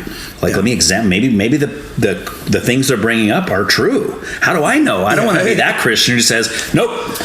Keep all that away from me. I don't want to examine everything. I'm happy in my bubble. Leave me alone. Like, I've never been that kind of person with anything. So, I'm like very fortunate. So, like, I'm sure we're going to talk more about spirituality. We will. Yeah, like, we will definitely get into it. I feel like the number one thing, and my journey is riveting. But like, I feel like I was incredibly fortunate that I always grew up in churches and with a family that was very intellectual about Christianity. Oh, good. Where like I grew up in, like, I think that was just like my dad's natural bag anyway. Sure. And I think almost, he's a professor, you said, right? Okay, like he was a professor and a psychologist, and like maybe also to a fault, like intellectual, but it was always about like checking things, thinking about things, like ruminating about things. Like they were like very against just like parroting back what you'd heard from someone. Yes. Like, and I was always very like, my mom describes it as like going to like a Bible believing church, and I'm like, Mom, they're all Bible believing churches. And she's like, no, they're not. Like, where it's just love it. Like where I always like had pastors who I like cared about like very much in my life, and who I knew cared about me, and always like would like pick a piece of like scripture and like talk about it like earnestly, and not like, they didn't have like topics that they wanted to discuss necessarily. It's like, what is this piece of scripture saying to us right now? And try to figure out. And one of my like favorite like spiritual influences I ever had in my whole life is a mutual friend of ours, Rob Hamilton. Oh, nice. Who like, I think Rob encountered me like, and we'll go more into like where I feel like I am spiritually right now, but it's like Rob encountered me at like my most of like, not being a punk phase, but just like when I had my most questions, and like Rob was so like good at being like, I'm not sure. Like if I had questions, and he's like, I don't know, but I like know how this is played out in my life, and this is like why we talk about this, and like earnestly heard me out. And I'm like, I consider myself so fortunate that that was like, I know people have different stories about different churches, but like every like pastor I've ever had, and like every like I was very lucky to have like mostly like men who were like very solid dudes who like really cared about me, and just like like heard my questions and didn't try to like shove them under a rug. Right. And that had to be, what was that, high school when you? Okay, because that's my earliest remembrance of you too, because I was at one of the plays that you guys did. That Rob and Amy were both doing it. I think it was the Gilderstadt. Rosencrantz and Guildenstern. There it is. Yeah, that one. And it was, I think you and another girl were like the main characters, I believe. Am I getting that right? You got it. Okay. And I remember, and I still remember that we only saw two that they did over there. That was at Rigetti, right? Yeah.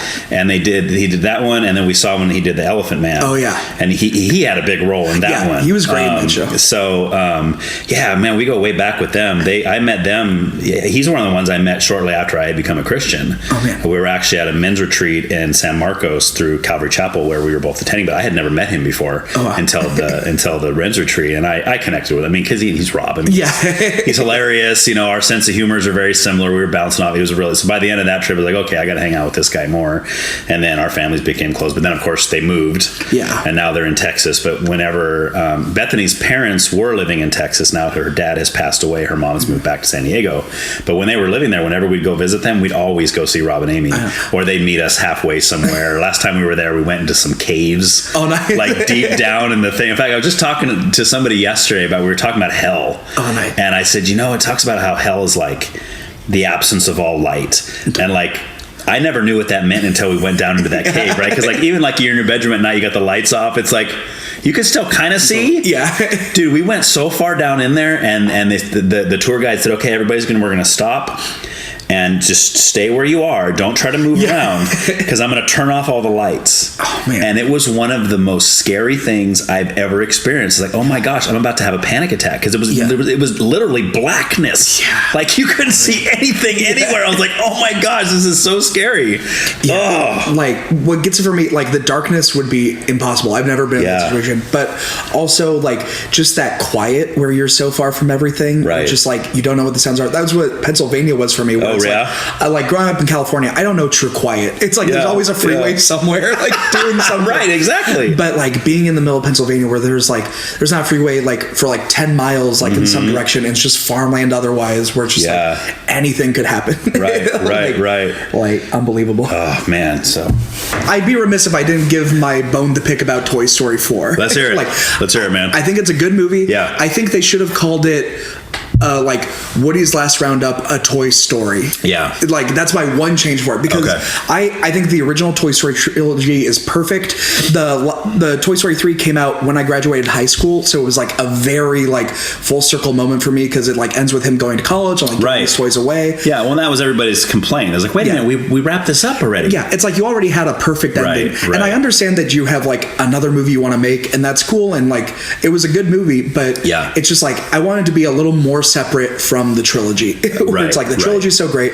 It's like, and I don't really want like my last memory of Woody to be like, oh, like the girl forgot about it. Right. Yeah, exactly. Like I kind of wish it was like from him a little more, where he's like, I want to go out and do something like a little different. That's my big point. I thought that was good. Yeah, I'm with you. As a stand, I would say it was a great movie, but I feel like they had a neat story already wrapped up with 1 through 3. Yeah. And all 3 of the originals were fantastic. People always say, oh, what's your favorite one? I can't even pick one. Yeah. Like aspects of each one is great. Like there's all these different, I mean, I love Spanish Buzz in the second one. Oh, yeah. That's so stinking funny to me. I'm just like dying laughing every time. It's like, and it's always a gift to like end something so perfectly that no one has any problems with it. You know, it's like, has any trilogy ever done that before? Ever? Right. Well, and that's the thing people always say, and my kids will say, like my older kids will say, when are they going to stop making these about any movie that they keep making more? And my answer is always the same: when they stop making money. Yeah, easy. You know, it doesn't even matter if the movie's crap. Like it's like when's Stephen King going to stop writing novels? Yeah, when people stop buying them. Yeah, right. Like you know, so it's just he's making money still. Yeah. So he'll write whatever, and he'll get on the bestsellers list. Yeah. You know, I'm reaching that point with the Marvel movies. Yeah, I think we all are. It's just like it's getting repetitive. I still like hold out hope. Like when they're good, they're great. Right. And then, We're behind. We're still. We ended up watching through. We started over, watched through them with Addie and Asher. Oh, nice. So we started with the first Iron Man and went through all. But right now we're trying to do the TV shows too. Oh, totally. Which I know don't all connect necessarily, but we just watched What If. Oh, yeah. So I thought that was pretty cool. I enjoyed What If. But as far as movies, we haven't seen the one we're on is Thor: Love and Thunder. Oh, yeah. And anything after that, which I'm trying to get past all that because I've heard the third Guardians is fantastic. I love the third, and Guardians. I loved the first 2, and everybody says that one's really good. So. Like I think the third Guardians ends the trilogy pretty well. Okay. Like I mean, people always have opinions, and also it's so hard. I think Guardians 3 is kind of like the end of the first real trilogy in like the Avengers saga. Okay. Where it's like, I mean, like Iron Man 3 doesn't feel like the end of a trilogy necessarily. Yeah, exactly. But those feel like 3 like contained stories that are like really about it and like end in a good place where it's like they can like still come back to a lot of the characters. Sure. Like it's a good movie. Good. Yeah, I'm looking forward to that one. And then the newest Ant-Man I haven't seen, and I really enjoyed the first 2 of those. Oh yeah. I mean, I like most of them, but yeah, like people have qualms with Quantumania, but I enjoyed it too. Is that the third Ant-Man? Okay. Yeah. It goes to a wild place. Oh, really? Okay. Like the first 2, I feel like makes sense. It's like, oh, they're in the same universe. And then the third one just, it doesn't go off the rails entirely, but there's like some stuff where it's like, wow, here we are. Well, awesome. It's kind of like Thor Ragnarok, where it's like the first 2 feel like in the same universe for Thor. Then it's like, what if we did something wildly different? That's the one where he fights Hulk. Yeah. And the song by Led Zeppelin's playing, right? Yeah. That's awesome. That's the one scene everybody talks about. It's like, oh, that was so cool. Yeah. I think, I don't know, the Thor ones for me were like, the first one I really liked because of the whole idea of him coming to Earth and being funny and like trying to figure stuff out. And the whole dynamic. Another. Yeah, exactly. And him and Jane and the whole, but you know, and that's what I always appreciate. Even like the first couple Avengers movies, I like to it's funny to watch like Thor and Iron Man rag on each other and go back and forth, and it's just like, and it's like that dynamic is like what's cool. Like, yes, people always talk about DC versus Marvel, and I think like where I've ended is like Marvel gets heroes and DC gets villains like really well, and like so like. You could basically just have a movie like I remember James Gunn talking about Guardians. It's like there's like theoretically a world where the movie is just them in like a room just yelling at each other for like an hour and a half. And that's the movie. Yeah, and that's like the fun stuff to watch. Yes. Like that first Avengers, especially. Right. Exactly. They're just all there. They're all different, and they just have to deal with each other. Right. Yeah. It's great. I love it. All right, man. Let's jump into politics. Let's do it. Yes. Are you political? You said you majored in political something. I am political. Okay. Well, that's such a funny thing for me to say. So when I majored in political economics, I really loved what I learned, and I was like, I never want to work in this field. Oh yeah, Where it's just like, it's all like riveting. Like, so political economics is basically economics without the math. It's like, how did different countries like face these problems? How have countries like, it's basically history of economics. Where we could use somebody smart in that area right now in our country. So maybe you should get back into it. like not right now. Like, I don't want everyone to be mad at me. Yeah, right. I feel like I'd get the job, and then everyone would be like, why aren't you fixing it? It's like, there's so many things. Right. And also I do think if you're going to be anywhere political in this country, you have to so I listened to this podcast called Revisionist History that Malcolm Gladwell does. Okay. And there is one episode that I think about all the time where his thesis is basically he like interviews this guy who has introduced this thing in Brazil where it's an experiment where for school elections, instead of like having like the ambassadors like run a campaign, they just pick whoever is in charge by like random draw. Like anyone who wants to be considered can put their like name in, and then they pick like 5 names. Okay. And apparently, as they've done this like throughout like all these schools in Brazil, like they've found that random draw is so much better at like getting like a good selection of people to like run a place than the people who actually want to run. Because his thesis being that the qualities we look for in a candidate are not good qualities in a leader. Okay. Like the level of charisma that you need to be a leader is not necessarily like good at being like rallying people and like getting the money together and helping like convince people and write proposals. Yes. And even like getting like underserved demographics, where it's like if you have like random draw, you're more likely to get someone who represents this group of students than if you're like electing someone who like has the money and the fan base to already like. That's almost kind of the point of the cabinet, right? Like back to the movies, needing all these different people in order to make this final product. It's like when we're looking like, let's say, a president. Yeah. He's obviously not going to have all the skills needed for everything his job requires, right? Yeah. I mean, I don't think there's a person out there alive that could pull that off. So you get your cabinet, and this guy's better at this lady's better at this, and that's the hope, right? Yeah. That they can all pull together and get the job done. But yeah, like our country is built on boring people. Yes. like, and it should be I mean, like there have to be people who like crunch the numbers. So like I would consider myself political. I think I'm like pretty fairly left leaning. Okay. But like for what that means in my daily life is not very much. Like I don't think I'm like very politically outspoken. Okay. I get really frustrated with people who think that like social media is actually like a political platform. Right. Like I think that's like the funniest trick of all time. Yeah. Where it's like you think that like posting makes a difference. Like if you have a completely opposite belief from me, like I fully support. If you are willing to march for it, like that is great. Like go out, like hold a sign, like do what you want. Right. Like, but if like you like post on like social media and you're like, I did it. Yeah. You're like, it's like, don't pretend that this matters. I really don't like they call it virtue signaling. Yes. Where it's just like letting your friends know like I'm good. Yeah. I have the good opinion. It's like I have opinions. Like right now, like when we record this and hopefully like I feel like it's going to be still years going on, but it's like, I feel like everyone is posting about Israel and Palestine. Yes. And it's like, if your thoughts about what are happening can be condensed to like one single post with like this moment, it's just like, like you're not thinking hard enough about it. Yeah. It's like, maybe if you write an essay. But that's a good topic, just because of like what you're seeing on this is like where all things like we talk about social media and just media in general. Totally. Like, I think, in fact, they just showed polls on this recently about how most of the country does not trust the media at all. Totally. Which I think it's both good and bad. It's good because right now they shouldn't be, in my opinion. But it's bad because I feel like that we should be able to trust the media for the news, right? We should be getting the facts on the news, you know? Well, it's like when newspapers like were first starting out, well, like in this country, like even like news stations, it's like there were so few and they had to be vetted, where now it's like media can mean like just a guy with a Twitter account. Yes. Where it's like, and it's like, he's not trained. Like, I do think there are like trained media journalists who like, if you're like writing for like the Associated Press or something, and it's like, put out a story where it's like just facts. Like, it's like, I believe you. But it's like, what we even like determined to be media is so muddy right now. Right. Like, I don't, like, there are like media outlets that like I generally think like, I think there are skews, but it's like I generally think like CNN and Fox News, like even though people have like heated feelings about both of them, I probably think like 90 to 95% of the articles on both like aren't trying to like lie to me. Like I think like they're mostly like telling me the facts of things.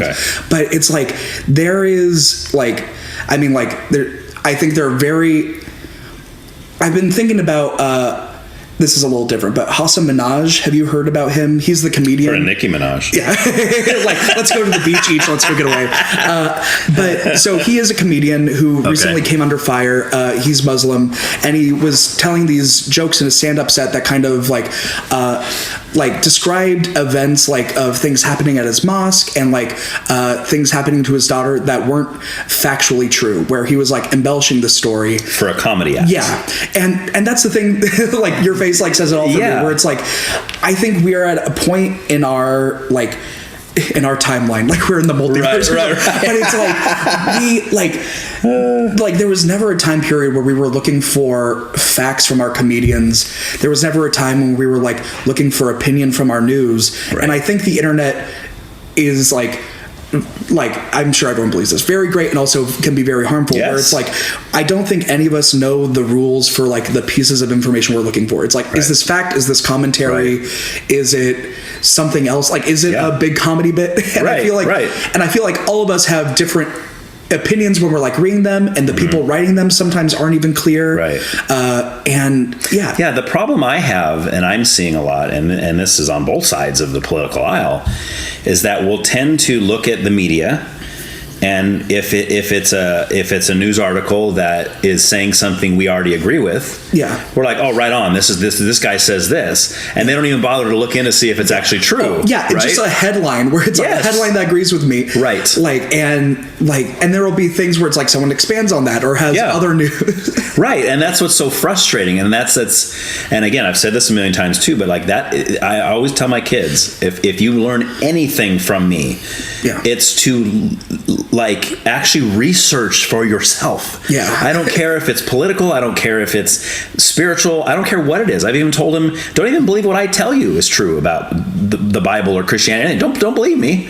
Look into it, right? Like check out for yourself, like fact check everything. And I'm not talking about fact check like, oh, I disagree with that, so I got to find some study that goes with me. No, that's the exact opposite of what I'm talking about, because you can find a study anywhere that will go along with anything. They, like literally, like even when I know Chris was talking about for the Kristen Smart case, where it's like you can basically hire like an expert witness to say anything. Like if you pay them.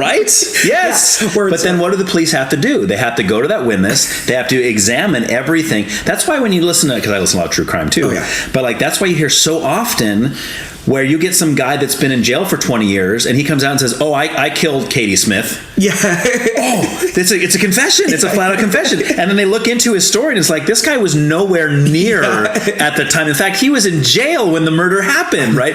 But they have to look into it, and that's why they can't just believe him. Yeah. Even though that might be the first place to jump. Hey, we've solved the case. It's been a cold case for 30 years. We got it. Yeah. You know? It's like, look at where he was. Look at what they're offering. Yeah, like, exactly. Right. So there's always an avenue of investigation that needs to be done in everything. I don't care what it is. And sadly, we're to the point now where we just can't believe everything that we read on the news or whatever. No, anyone, like, just the idea that when the news started coming from like Israel and Palestine right now, which is like front of mind because of the moment. Oh, it's all over the place. Where it's like, if you knew for sure what your exact opinion was, like, the second you heard the news, it's like, how? It's like, right? It's like, where did you hear it from? Like, I feel like everyone who posted in the first day on either side had to immediately like apologize in some way, like a week afterwards. Where it's just like, oh, it's a little more gray. Pray for everyone. Well, and that's the whole thing, right? And we're talking about, when we talk about civilian, I mean, I know people fall in different lines as far as who owns the land. It's all this land battle. Does it belong to Israel? Does it belong to Palestine? And then, you know, people go back and forth, and, you know, you got the Bible believers to say, no, God gave the land to the Israelites. It's right there in this book. And then the other side says, well, I don't believe in that stupid book. So, you know, we know that the Palestinians have been living here for this long. And, you know, and I get it. I understand that's hard for people to take a side there. But when we're watching, again, we're watching the news. And so this is where what I'm going to say, and then I'll back up. When we're watching and hearing the reports on what's happening to civilians in Israel, if that's true, and I say big, not big if, but I mean, again, because it's media. Yeah. If that's true, I cannot fathom how anybody could be on the side of that. Because even if you're like, oh, I'm pro-Palestine, I think Palestine owns the land. Yeah. Okay. But you think then that it's okay for Palestinian or Hamas, I should say, to go in and rape and murder and kill civilians because they own the land? Like, totally. What? Well, also like the whole hospital thing, the hospital blowing up, where I feel like I don't even know who did it. Yes, right, because we went back and forth. Wait, it was what they said first. Hamas blew it up. No, no, they said Israel blew it up, and they were like, no, it was a Hamas misfire. Right, but then, and it's like just the fact like that we are living where we are right now, which I'm very fortunate to be here, not there. Like I truly I pray for everyone's safety. Yes. Like most of them are civilians, like on both sides. Right. But also it's like, you're telling me that I feel like I can know 10,000 miles away with a hospital I've never heard of before in my life, that I can know with certainty like what happened. Yes. There's no way. Yeah. So for me, what you just said is exactly my mindset, and that all came to a head for me with the Michael Jackson trial. Oh, because so I worked out there for 3 years. Oh wow! And I was out there the whole time that the newest family, the last one to accuse him, was out there. Oh wow! In fact, to the point where I wasn't working there when the allegations came out, but I had called a friend of mine who still worked out there, and I said, "Is it who I think it is?" And he said, "Yep." Oh man! I knew exactly. As soon as I heard that, I knew exactly who had accused, because it's written all over them. They were money hungry people. However, and this is what I'm getting to, I've had so many people say things like, oh, I know he did it. I know he did it. I'm like, how do you know he did it? And the response is always, well, because he's a weirdo. Yeah. Okay, I'm with you there. Strange guy. Very, very strange guy. But does that equal child molester? Yeah. No, it doesn't. You have no evidence. So my whole thing was like, look, I was out there during the alleged things. I knew the family. Yeah. I knew him. I knew this whole situation. Was I with them behind closed doors all the time? No. Can I say 100% certain it didn't happen? Absolutely not. Yeah. But I got a better idea than you do. Yeah, it's like, now how can you be so certain? 99.9% yes, of people. Right. How can you be so certain if your only response is, well, because he's strange? Yeah. Oh my gosh, there's so many strange people in the world, you know? Yeah. I think that's largely where I fall politically, where it's like I really value and I didn't used to be this way. actually what kind of took me down my current mindset was when I was taking comedy classes down in LA. Okay. And I was actually taking a sketch writing class at UCB. And there was a sketch teacher who I liked, and sketch comedy wasn't for me, like writing. But he was like, the key to being like a sketch comedy writer is you have to hear something, you have to have a point of view about it, and you have to write a sketch. And he's like, I can hear any news story and like have like a point of view. Right. And I was like, I don't know if I can do that. I need to process it. Where it's like I can hear something and it's like I'll have a reaction. It's not like I hear about like a mass murder and I'm like I have no point of view about this. It's like of course I have a point of view about it, but it's like I need to process. I need to think of information, especially when I'm thinking about what's funny or what could be the comedy there. It's like how do I like include like the nuance of like my thought about this to figuring out what's funny like immediately for the sketch that needs to be written tonight. And I was just like, I don't think that avenue is for me. I value like, that's why I fell into playwriting a little bit because it is all about rumination and like thinking through the complexities of an issue. Like one of my favorite plays of all time is Doubt. Have you ever, there was a movie. I saw the Philip Seymour Hoffman again. Great movie. I love that movie. And that's like my favorite Amy Adams role of all time. I love Amy Adams and I fully agree. In that. She was so good in that one. Like I love that movie, and that movie is all about kind of what you were just talking about, where it's like we think it happened, we have no idea. The characters are reacting to things, but it's like there's so much gray area, and it's not telling you what to believe, but you're so clear on who the characters are. Like they could all theoretically be good people, like, or one could be an awful person, or the other could be an awful person who's just terrorizing this man. But you never know. And like, who knows? The two people involved are really ultimately the only two people that really know. And I like, so that was when I was like, I would rather not have an opinion about something and just like think about it and have like a good conversation about it than feel like I am like chained to like posting about it. There's some comedian who has this bit about like he like Ray Liotta was like his favorite actor. I forget who the comedian was, but my friend Christian was telling me about this, and he wanted to post about Ray Liotta dying, but he died on the day that there was like a school shooting. So he's like how do I like do this? It becomes downplayed. So he like posts, he has to like do a post about the school shooting before he can post about Ray Liotta. And he's like, and let it be clear, I didn't want to post about the school shooting, but like my favorite actor is Ray Liotta. Or it's just like that game is so funny to me. So I'm like, what if I just like very rarely post it all, or it's like just for shows and like create the like the image that like I'm never on Insta unless I'm doing it for 4 seconds and then leaving. Well, the thing, a problem that I have with all that too, like people posting on Facebook their political views, fine, I got no problem with it. I have a problem when somebody responds to their political view and then they call you a troll. I'm like, you're putting it out here for the world, and someone says something about it and you're like, stop trolling me.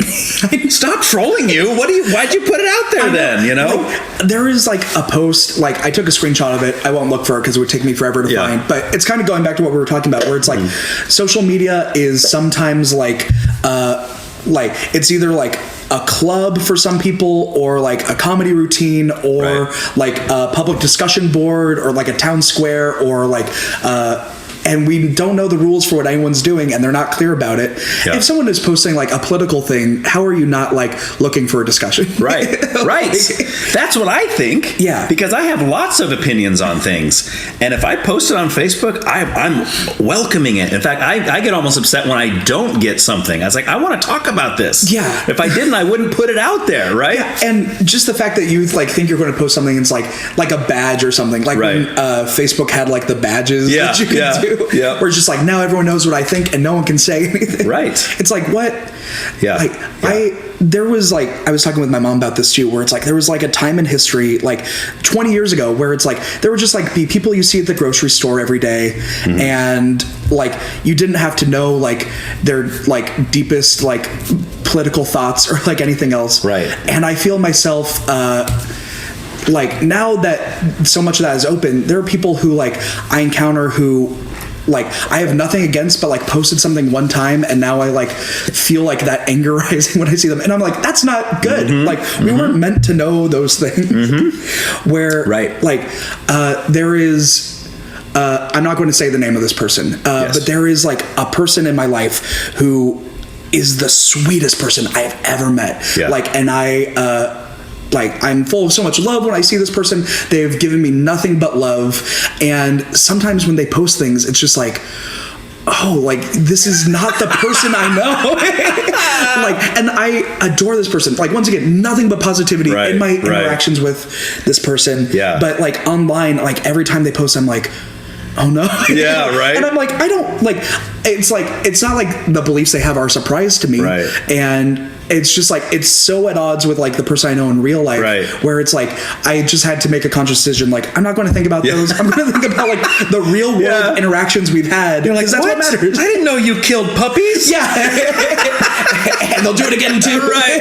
It's like, oh my gosh. Yeah. But it's like that's the kind of stuff where it's like, we weren't meant to know those things. Right. We weren't meant to know as much as we know about the random guy at the grocery store. Yeah. I mean, depending on what it is, I guess, you know, and that's always the risk you run by sharing stuff like that, which is why I know people that are very politically minded. They have very strong beliefs. Totally. You would never know about them. Yeah. Unless you know that person so well that they start to open up to you. But it's like, they're not about, you know, and then I know other people that are just like, oh, I had a thought today.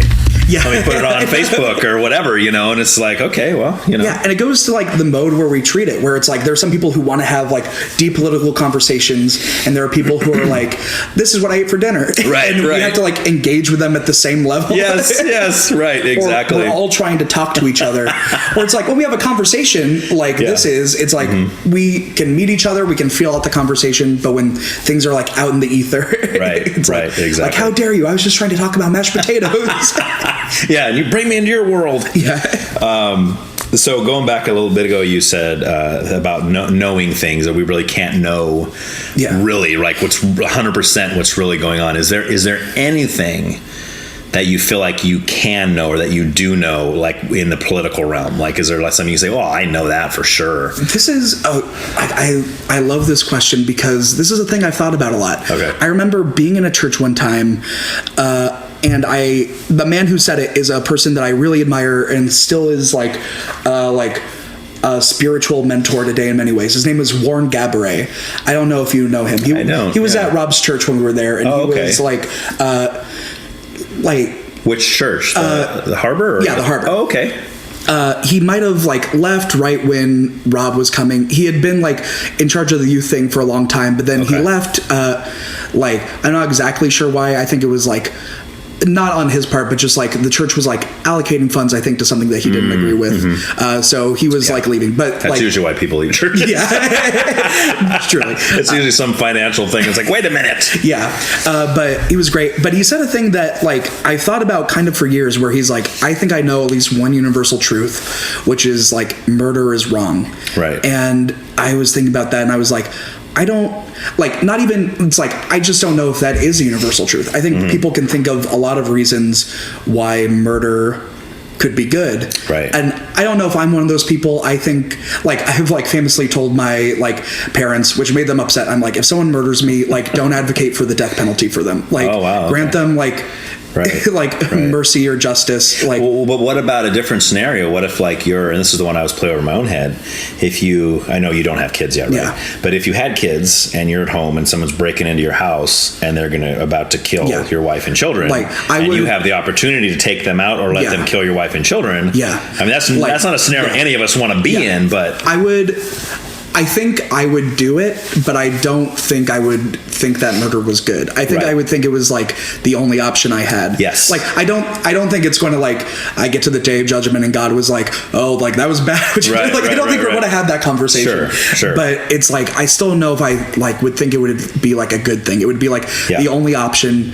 It justified whatever that means. Yes. But that's the way I feel about it. Yeah. I would feel justified in it. Like, I wouldn't feel like and Judgment Day, God's going to hold it against me because I think I was protecting my family. Yeah. But me as a person, I would have a hard time for the rest of my life knowing I took someone else's life. Oh, totally. You know what I'm saying? Yeah. Like, I would be a mess about that. No, I like worry about that. Just like driving a car. Like, one time I was getting on the 680 freeway going to visit my friend in Walnut Creek, and there was just like a person who was clearly having some mental episode, like walking on the freeway, just like weaving through. And it's just like, there is like an alternate reality where it's like, I just hit that person because they just walked right in front of me. Right. And I would like, there would have been nothing I could have done because they are walking on a freeway. Right. And also like, yeah, it's just like being the person who like did that. Yeah. Like have you seen? Sorry, this just reminded me of this, and again, this might be a movie you've seen because no one else has, but you might have. Rabbit Hole.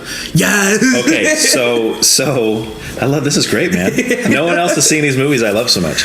So the scene where, because remember the whole thing is I think it's Miles Teller. Yeah. That's the first movie I ever saw him in. Incredible. And he hit and killed their child. And that whole scene where he's talking to her, and there's really nothing he did wrong, right? But he's racked with guilt, and he's like, I was going 27 miles an hour, in a 25 or what, I forgot the numbers, but he was going barely, and he's like, and I could have done this, and he's like racked with guilt, right? Even though there's really nothing he could have done differently. That's what's so devastating about that movie is like everyone. Like no one did anything wrong. It's just like a fluke of an accident. Like it's like a couple like barely even mistakes in parenting where it's like you're looking a different way and something else is happening, and then just like how do you even go after that? I think how do you deal with those thoughts as a parent? Where it's just like there are so many, like they wouldn't even be things you did wrong. Right. It's just like I don't know how my mother sleeps at night. You know? Well, it's weird, and for me, I mean that's where trust in God comes in, because ultimately I believe that my children are His children, and that He loves them more than I do. Right, and that's kind of what I rest in. And I think even if something were to happen, because I do think about that. I think especially as my kids get older, and I got one living down in LA, is driving in LA traffic all the time. Or my older son is kind of going his own way right now. He's living for himself, and he's doing some things, and and we have to let him go, obviously, to do that. But at the same time, I'm scared to death sometimes. Like, whenever my phone rings at 3 a.m., I have horrible thoughts. Like, well, who is that? Is it either one of my parents calling me to tell me something happened to my other parent, or it's the police calling me something happened to one of my kids that doesn't live here? Like, that's always my first thought, right? Easily. but ultimately, I think to myself, okay, if something like that were to happen, God allowed it to happen for a reason. I don't know what that reason is. I mean, I have friends that have lost children, and I can't even imagine going through the pain of that. But it's not like God's not in control, right? And that's where it's hard to do, but ultimately that's the answer, right? Is to rest in that and just be like, okay, I guess I'll find out one day why you took my child from me or whatever. That's like my number one prayer, that I die after my mom does. We're just like not that I'm praying for death or anything. No, you don't want to put her through that. That's like my number one thing. I infamously I've never really been one for drinking or drugs much at all. I'll have a social drink, but there was one time in college where I had a pot brownie one time. What was that like? I bet that was that's probably quite a story.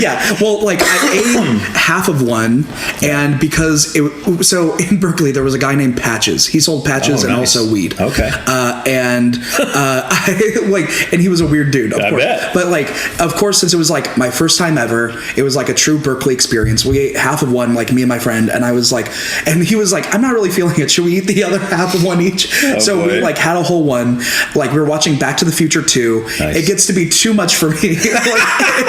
Very quickly, I am I gotta go. So I leave, go to my room and fall asleep. And the one thought I have as I'm falling asleep is just don't let me die from this. My mom will be devastated. And of course, I was just very high. I slept it off. I never did it again. It was paranoid. It was the best teacher. But that was just that was the first time where I ever thought oh, that's what I care about. Right.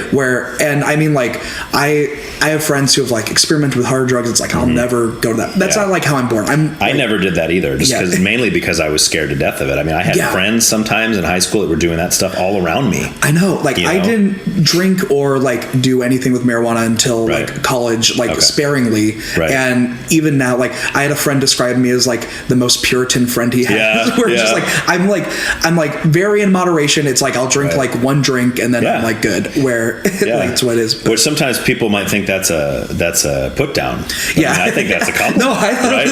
It's I take it. Where I can't understand I think I'm just as a person very diverse to going full in on something. Right. Where it's I think there are like many wonderful things in the world, and like try all of them and be like passionate what you're passionate about. But like people who are like, all my eggs are in this exact basket, or like I'm going to do all of this, it's like you don't have to do that. Right. Just like take a breath through. Yeah. But that was like my famous like one time like going too hard experience. That's funny. Did you ever see? So we're talking a lot about movies. You're bringing up all this stuff. Never Been Kissed. Yes. Never Been Kissed. Is that the one? The Drew Barrymore one. Is that the one where that's when she goes back to high school? Yeah. Try this special cake. Yeah. We're at the party and she eats.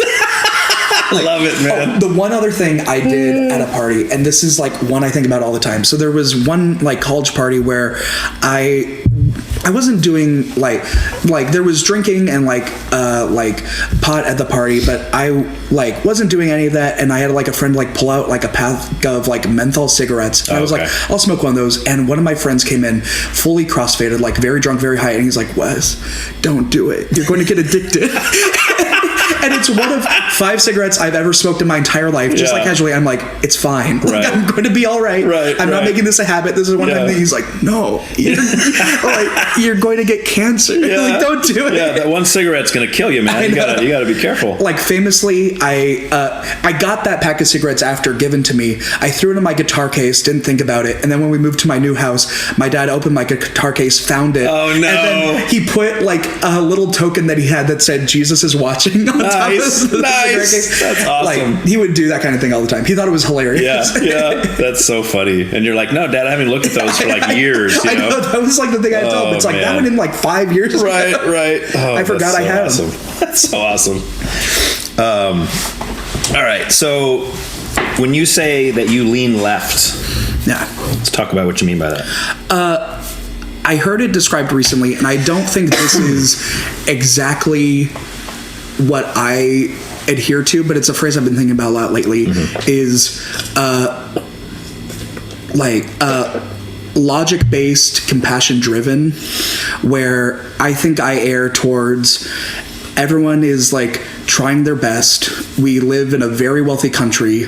We should be helping people. Yes. And I think most people at the end of the day want to be helping people. Yes. And I think the way I think about doing it is thinking about like such plentiful wealth that like exists and is not being withheld, but it's like I read some infographic that like Smaug from The Hobbit, like if he was an American, he would be the 15th richest American. Oh wow! Where like there are like 14 people in this country who are like richer than Smaug, like the famous dragon. Who thinks to write an article like that? I know, but it's like that's the point where it's like I know that people talk about redistribution of wealth as like a not good thing, and I like understand that, and also it's like we have to like make some like acquiescing. It's like at least give away the amount of money, or not give away, but like find some way to like legitimately and honestly tax the money that is like over the Smaug amount. Where it's like, I mean, I think it should be a straight percentage regardless of what you make. That's what I think, because I it's agree like with that flat tax. Yeah, because I mean, if you're a billionaire, let's say you're Elon Musk, and let's just throw a number out there, let's say 10% or whatever is what you have to give, then obviously what Elon Musk is giving is going to be way more than what I'm giving, even though we're both giving 10%. I agree with that. You know, I don't necessarily like the idea of, oh, this guy's a billionaire, therefore let's take all his money away, and make him equal with the guy in poverty. It's like, no, I mean, most of these, I understand, I get into this discussion with people, I understand some people were just born into it, but some people busted their butts to get the billions of dollars they have. They've worked hard at it, you know, and we're just going to say, hey, just because you're rich, screw you, man, I'm taking all your money away. That's not cool, you know? So like, I agree with that. Like, I know that I've heard arguments against a flat tax before, and I don't remember what they are. I do think that is like the most like common sense solution for me. I'm sure there are people who like have reasons why that's not, and I'm sure like I do think the argument is like if you make $1 billion or $10,000, like that $1,000 is going to be more to the person with 10,000 than otherwise. But I do think like I think that is like a starting point, and I do think that people in poverty are already basically paying that amount legitimately. And I think if you're rich, you have a lot of ways to figure out how not to pay that amount. And there are a lot of things. It's like I think everyone can pretty much agree. It's like simplify the tax code. Like just make it like. I hope there's one person listening to this who's like, I think the tax code should be more complicated. I don't think it's understandable. Like let's keep it. I do think there is something baked into this country, and I think sometimes it's good and I think sometimes it's not, where there is like a lot of bureaucracy baked into the country. Right. And sometimes I do think that can be a good thing. I think often it is not. I think checks and balances is a good system. Like, I think that is important. I think it's important to like largely have consensus, like as we like do some of those things. But that's part of the problem too, right? There's all this interweaving of like the political system where they're doing all kinds of crap they shouldn't be doing now. Yes. And it's like, and we have no idea.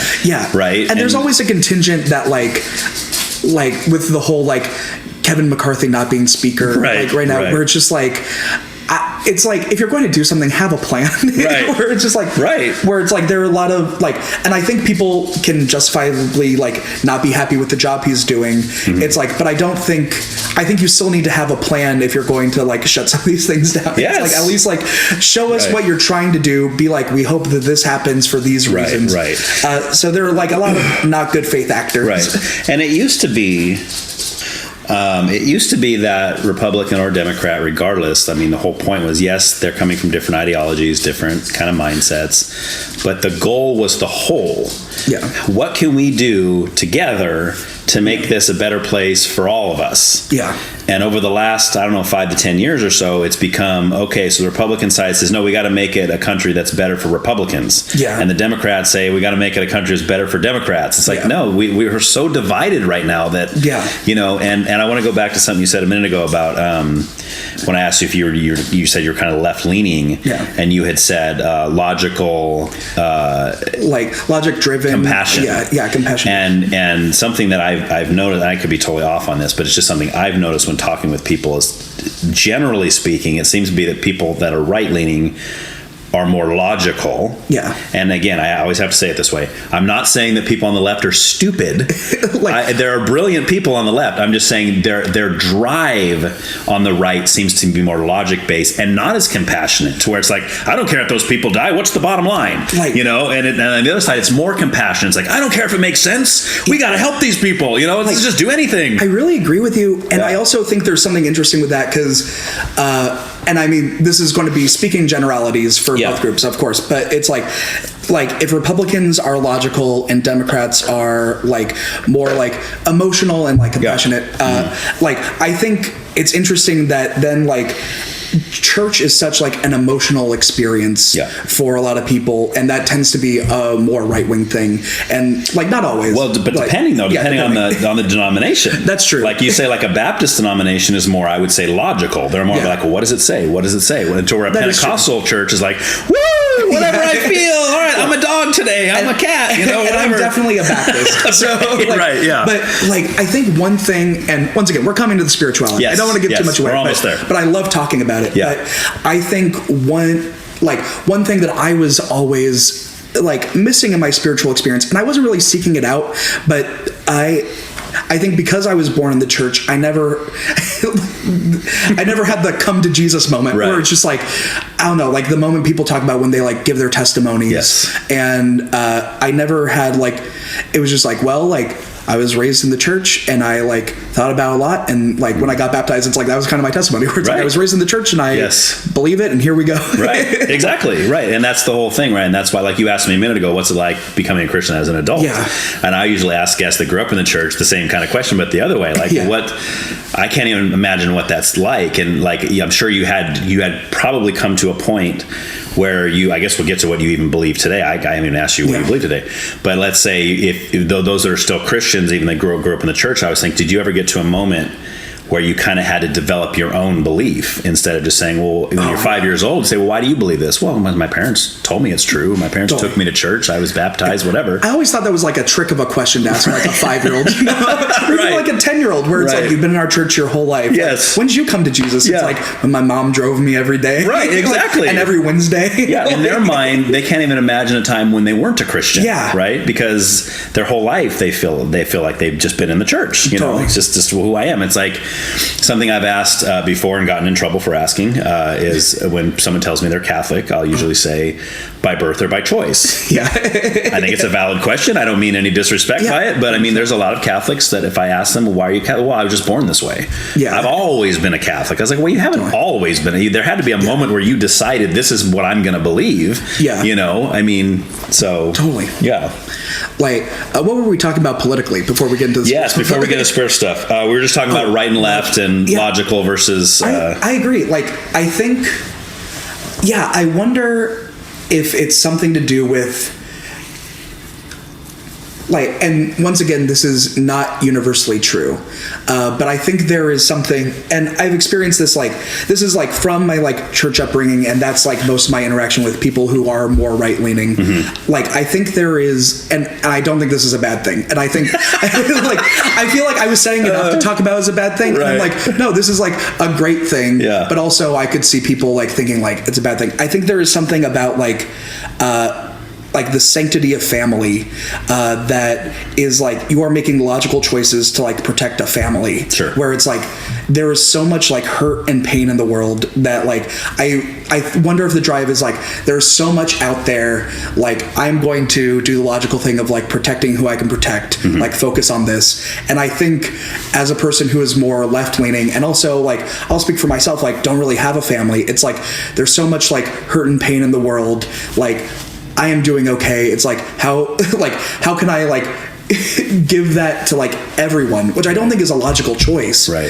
And I think it's like it's probably like impossible to do. Yeah. So I see like the drive for like both things. Okay. Where it's like I think it would be very different if it's like in this world where there are like people I like have to protect and things that I have to do, like I'm going to make these choices because they like help like the unit that I was like tasked like by fate and by all these things to like protect. Right. But also like there's also like an element of as a teacher where like they're not my children, but it's like I have a lot of students, and it's like being like, oh, if you could get like this amount of money to like this community for like this thing, like I see like that drive. I think the people in power aren't necessarily like thinking of it that way. I think once again, kind of going to the beginning, it's like if you want to be in power, you have to like want money in some way. Yeah, and I think what you were saying a minute ago about how I think ultimately most people, if you were to just gather up everybody in let's say in the country, you're going to have some outliers that are like, yeah, I don't care about people at all. I hope they all die. Yeah. But I think most of the people, right or left, do care about other people. It's just a matter of like how they're going about it. Like I used the example of like, you know, if there's a guy who comes to your door and he's starving, let's say he's got his family with him, and he's like, we haven't eaten 4 days, 5 days, we're just starving, you have anything you can spare? But I don't think there's very many people that would say, you know what, get out of here, I hate you, I hope you starve to death, you loser. You know, but but what ends up happening, because there are lots of people just like that, but there's also lots of people who are lying to you because they want money for drugs. So a lot of people that are, I call them right-leaning mindsets, the more logical are thinking about that.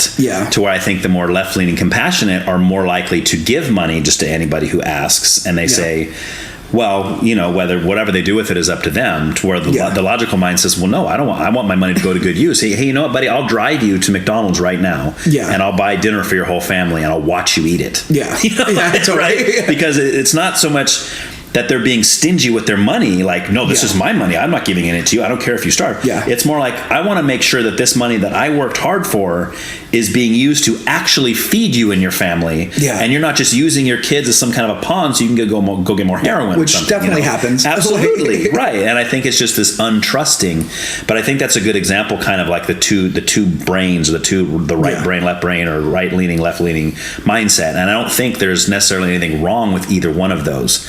But then when we go into like world issues and country issues that we're dealing with, like you look at things like gun control. Every time there's a mass shooting, you got a lot of people on the left saying, get rid of all the guns.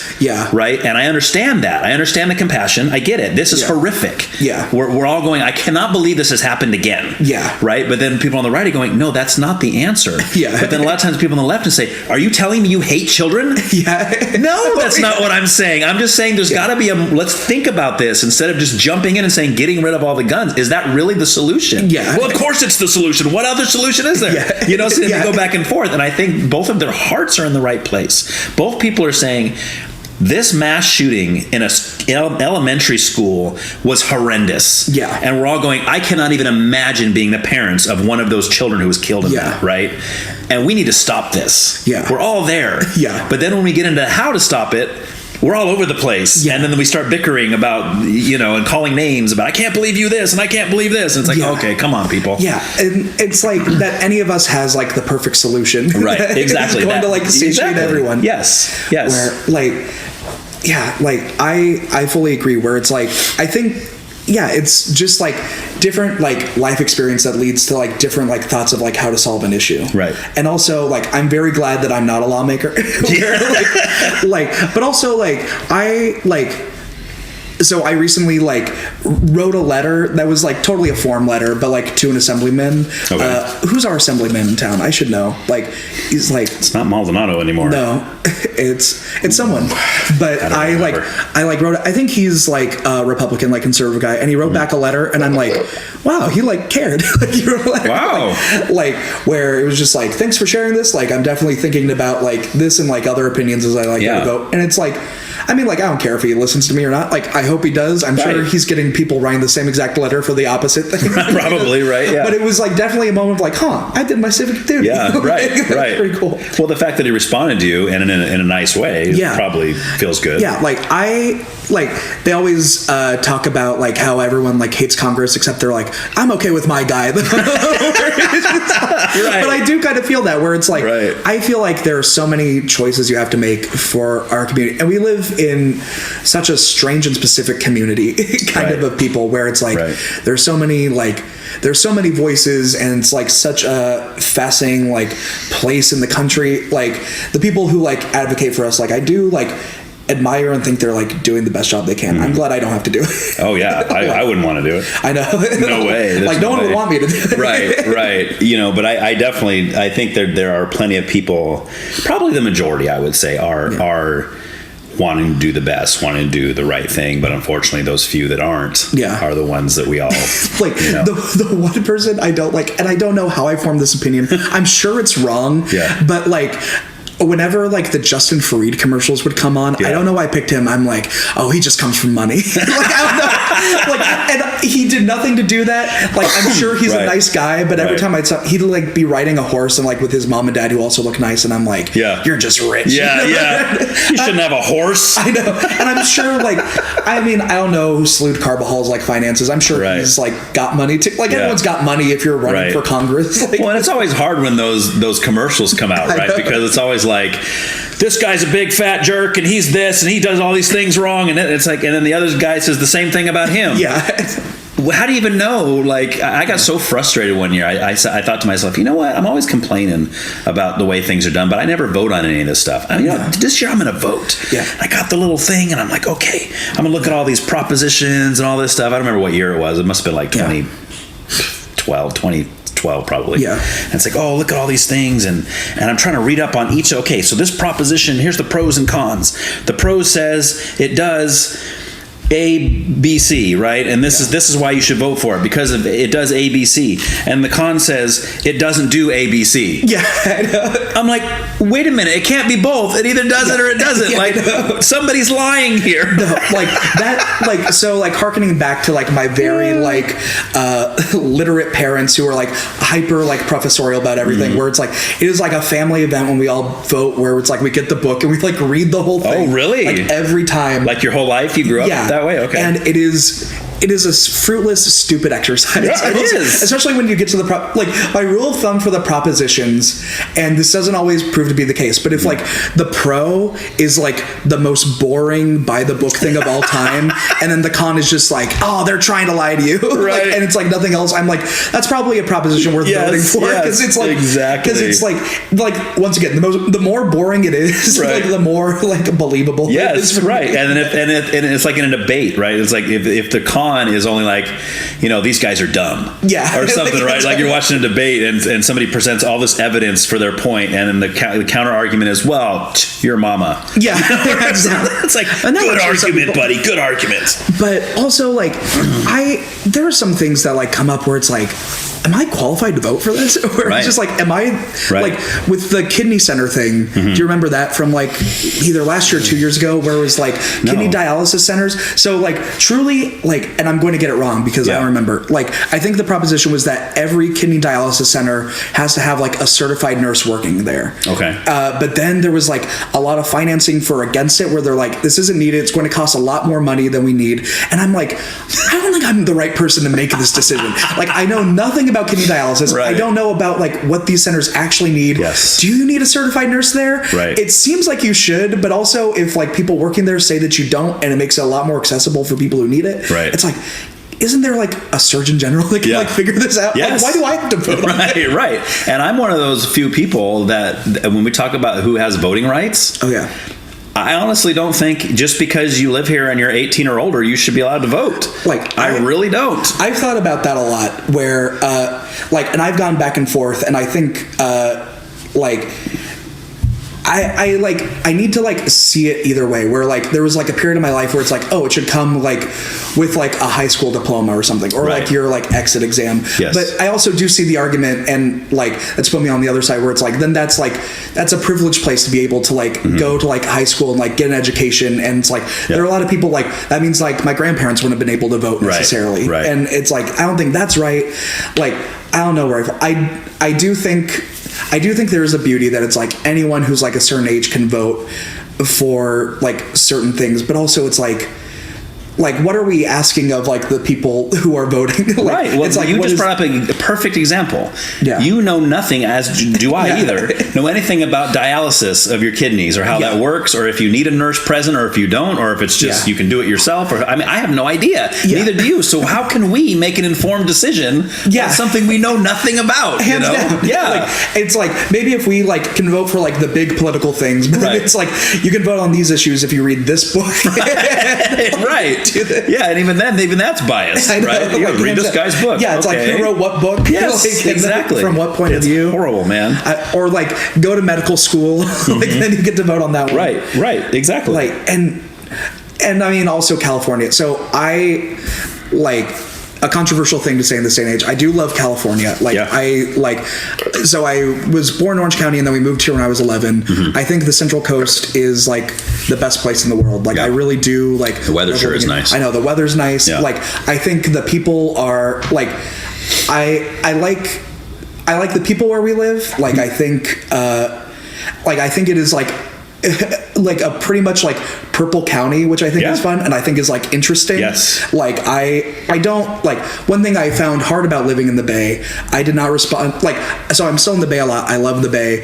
I felt the bubble very much. Like I felt like, oh, like everyone who lives here like thinks exactly like me, and I don't think that's good. And I also like and I mean like I love my group of friends, I wouldn't change them. And I also like, if we're all thinking the same thing, what does that mean like for us being out in the world, like, or like doing anything else? Right, and that's a good perspective, because even though you're actually saying that, all my friends think the same thing as me, and everybody around me thinks the same thing, you're seeing the downfall of that. Yeah, right. That's not a good thing, even though maybe things all fall your way when it comes to politically and that kind of stuff. But and then I've had the opposite experience in like Pennsylvania, where like it is very right leaning, especially where my family is from, to a point where like I have like a visceral reaction. Like I don't necessarily count this as like, I'm not going to decide who's true conservative and who's not, but it's like you'll see like signs that people have up there that are like F Biden, or like like Joe and the Ho got to go, and it's like where it's like people like hang these and they're like and I'm like, I'm not comfortable with that. I always think to myself, who's writing these fifth graders? Like how mature is that? And like that you have the option in your life, you can believe in anything you want, and I truly believe that is like the fantastic thing about the United States, that you are like, I'm going to buy that flag and fly it. It's right. It's just like, who are you as a person? Like you can fly it for anything. You can fly it for like your religion. You can fly the American flag, but you're choosing like this one. Yes. I don't know. I don't respond to that. I like being here where it's like I can see things from different people who I don't agree with. Mm-hmm. Like some that I adamantly don't agree with. I don't know if you remember the guy who had the truck that had the flag that said like "Keep Orchid White." No. That was a thing going around Orchid for a while. Oh my gosh. This was like 2017, and it's like I like adamantly disagree with that, and I don't know who it was. Like I was doing a theater experiment at the time, or with PCPA called Community Speaks, where we would interview people and then put their exact words like in a play and do it. Yeah. And it was about patriotism, and it actually came out the week of the election, the 2016 election. Was that on purpose? No, Oh wow. Well, I mean, like it was also time like theater people. We all thought Hillary would win and it'd be great, and we're doing it about patriotism, and then the show like radically changed. It was like an awesome experience during such a weird week. I think even for Trump supporters, it was a weird week where it's just like we kind of like no one knew what was going to happen. So like the show like radically changed, but my goal for that was to get to interview that guy and just be like. But you never found out who it was. Like I couldn't find him. Like I didn't want to like follow him around town because if you're flying that flag, I don't. I'd be scared. See, I'm the guy that if I see somebody with something like that on their car anywhere, I want to get out of there as possible, as quick as possible. So I'm like, something's going to happen. Yeah, I felt the same situation. I like tried to go on like the unfiltered Orchid page and be like, does anyone know him? Would he be interested? And no one like said anything. And I didn't want to like. He would park a lot of times in front of like Golden Donut, like that area. Right. But I didn't like want to walk up to him, and like I didn't want him to feel threatened, but I really wanted to interview him for this and like include his voice in the piece because he is like a part of the community for better or for worse. Well, I would love to hear his reasons behind that. Like, I would love to do this with him, sit across from him, like, hey, why do you? What do you mean by this flag? Like, what? What do you mean by that? First of all, and if he started going into like, oh, white people are better and blah blah blah, like all this racist stuff, then I would want to know, why do you feel that way? Like, what proof and evidence do you have? To show that, like, hands down. It's like Hitler tried this, man. It's just not. It's not. It doesn't work. Like it's hands down. I thought it was like interesting and I mean, like that's not like it's weird that I'm talking about that in the things I like about our community section, but I do think that is interesting. I mean, like I really wanted to interview him. It didn't end up happening. I still kind of would like to interview him, right? But I don't have a show to do it for. I never even saw that one. I mean, I've seen the anti-Joe Biden ones. I've seen the anti-Trump ones. I've seen all that kind of stuff. But they usually keep the curse words out in Santa Maria, which I'm more of a fan of. Well, I've delivered pizza. I deliver pizza a couple nights a week now, and I've delivered pizzas. Walk up to the door, and they'll have that big F Biden flag, huge flag on. I'm thinking, this is where my mind always goes. It's like if I'm living here with my kids, and somebody next door has that. Every time my kids leave the house, that's what they have to see. I'm a big supporter of free speech. I think it's great. Totally. But I think that should be a limit to it. Like stuff like that. Like I do not think that it should be okay. And I know most people don't agree with me on this. I do not think that people should be able to have bumper stickers with either sexually explicit or profanity. Because you're forcing me and my family to see it. Like I support your right to even talk. If you want to talk like that, you go right ahead. Totally. But I don't support your right to talk like that around my family. Do you see what I'm saying? Like, why am I being forced to listen to this because of your freedom? You know what I'm saying? And I mean, like, especially stuff like that. It's never like a complex, intricate thought to make a point, you know? It's like, exactly. It's like, I'm not that I'm going to like come up with a way where it's like, oh, a really nuanced bumper sticker that has the F word. Right. But I mean, like, but it's always just like to be crude or get a reaction. Yes. And it's like, if that's how you have to live your life, like, God bless you, go for it. Right. That's what you need to get you through the day. Yeah. And I mean, there's even some of them that are like, I mean, they're not like pictures of sexual acts, but I mean, the words are, this straight out of a porno movie. It's like, my kids can read. You know, like if I have my infant in the backseat, I'm not worried about it. No. But if my 10-year-old's riding up there with me, I remember like, I think everyone has their experience of when they like first see a phrase or like hear a word. Like I remember like there was like a graphic phrase like written in like the cement of like the apartment complex where I was growing up. And just asking my mom like, what's this mean? And she's like, don't worry about it. Don't worry about it. Never say that again. Like my mom was also like whenever I asked her anything that like made her uncomfortable, she would be like, look it up in the dictionary. Right. Which famously happened when I asked her about the word orgasm. Oh, nice. Nice. So I was like 10. She's like, look it up in the dictionary. So I looked it up and I'm like, this means nothing. Yeah. You're like, what does that even mean? You have to find yourself looking up all the other words in the definition, right? Yeah. It was very funny, but yeah, I remember one time we were driving through when our older two were young. I think Addie was like a baby, but the older two were very young, and we were driving. We went to Utah to visit some friends, and we drove through Vegas. Oh yeah. And we spent. No, we might have been going through. I might be getting these trips mixed up. But the point is, we happened to be driving near a Hooters. Oh yeah. Right. I think it was a hotel, Hooters Hotel. That's what it was. Oh, classic. Because my son from the back seat, he must have been like 9 or 10. He doesn't know what that is. Yeah. He sees the picture of the owl, and I hear him from the back, look, Dad, the Hooters Hotel. I'm like, oh my gosh. Yep, sure is, son. All right, let's keep on trucking.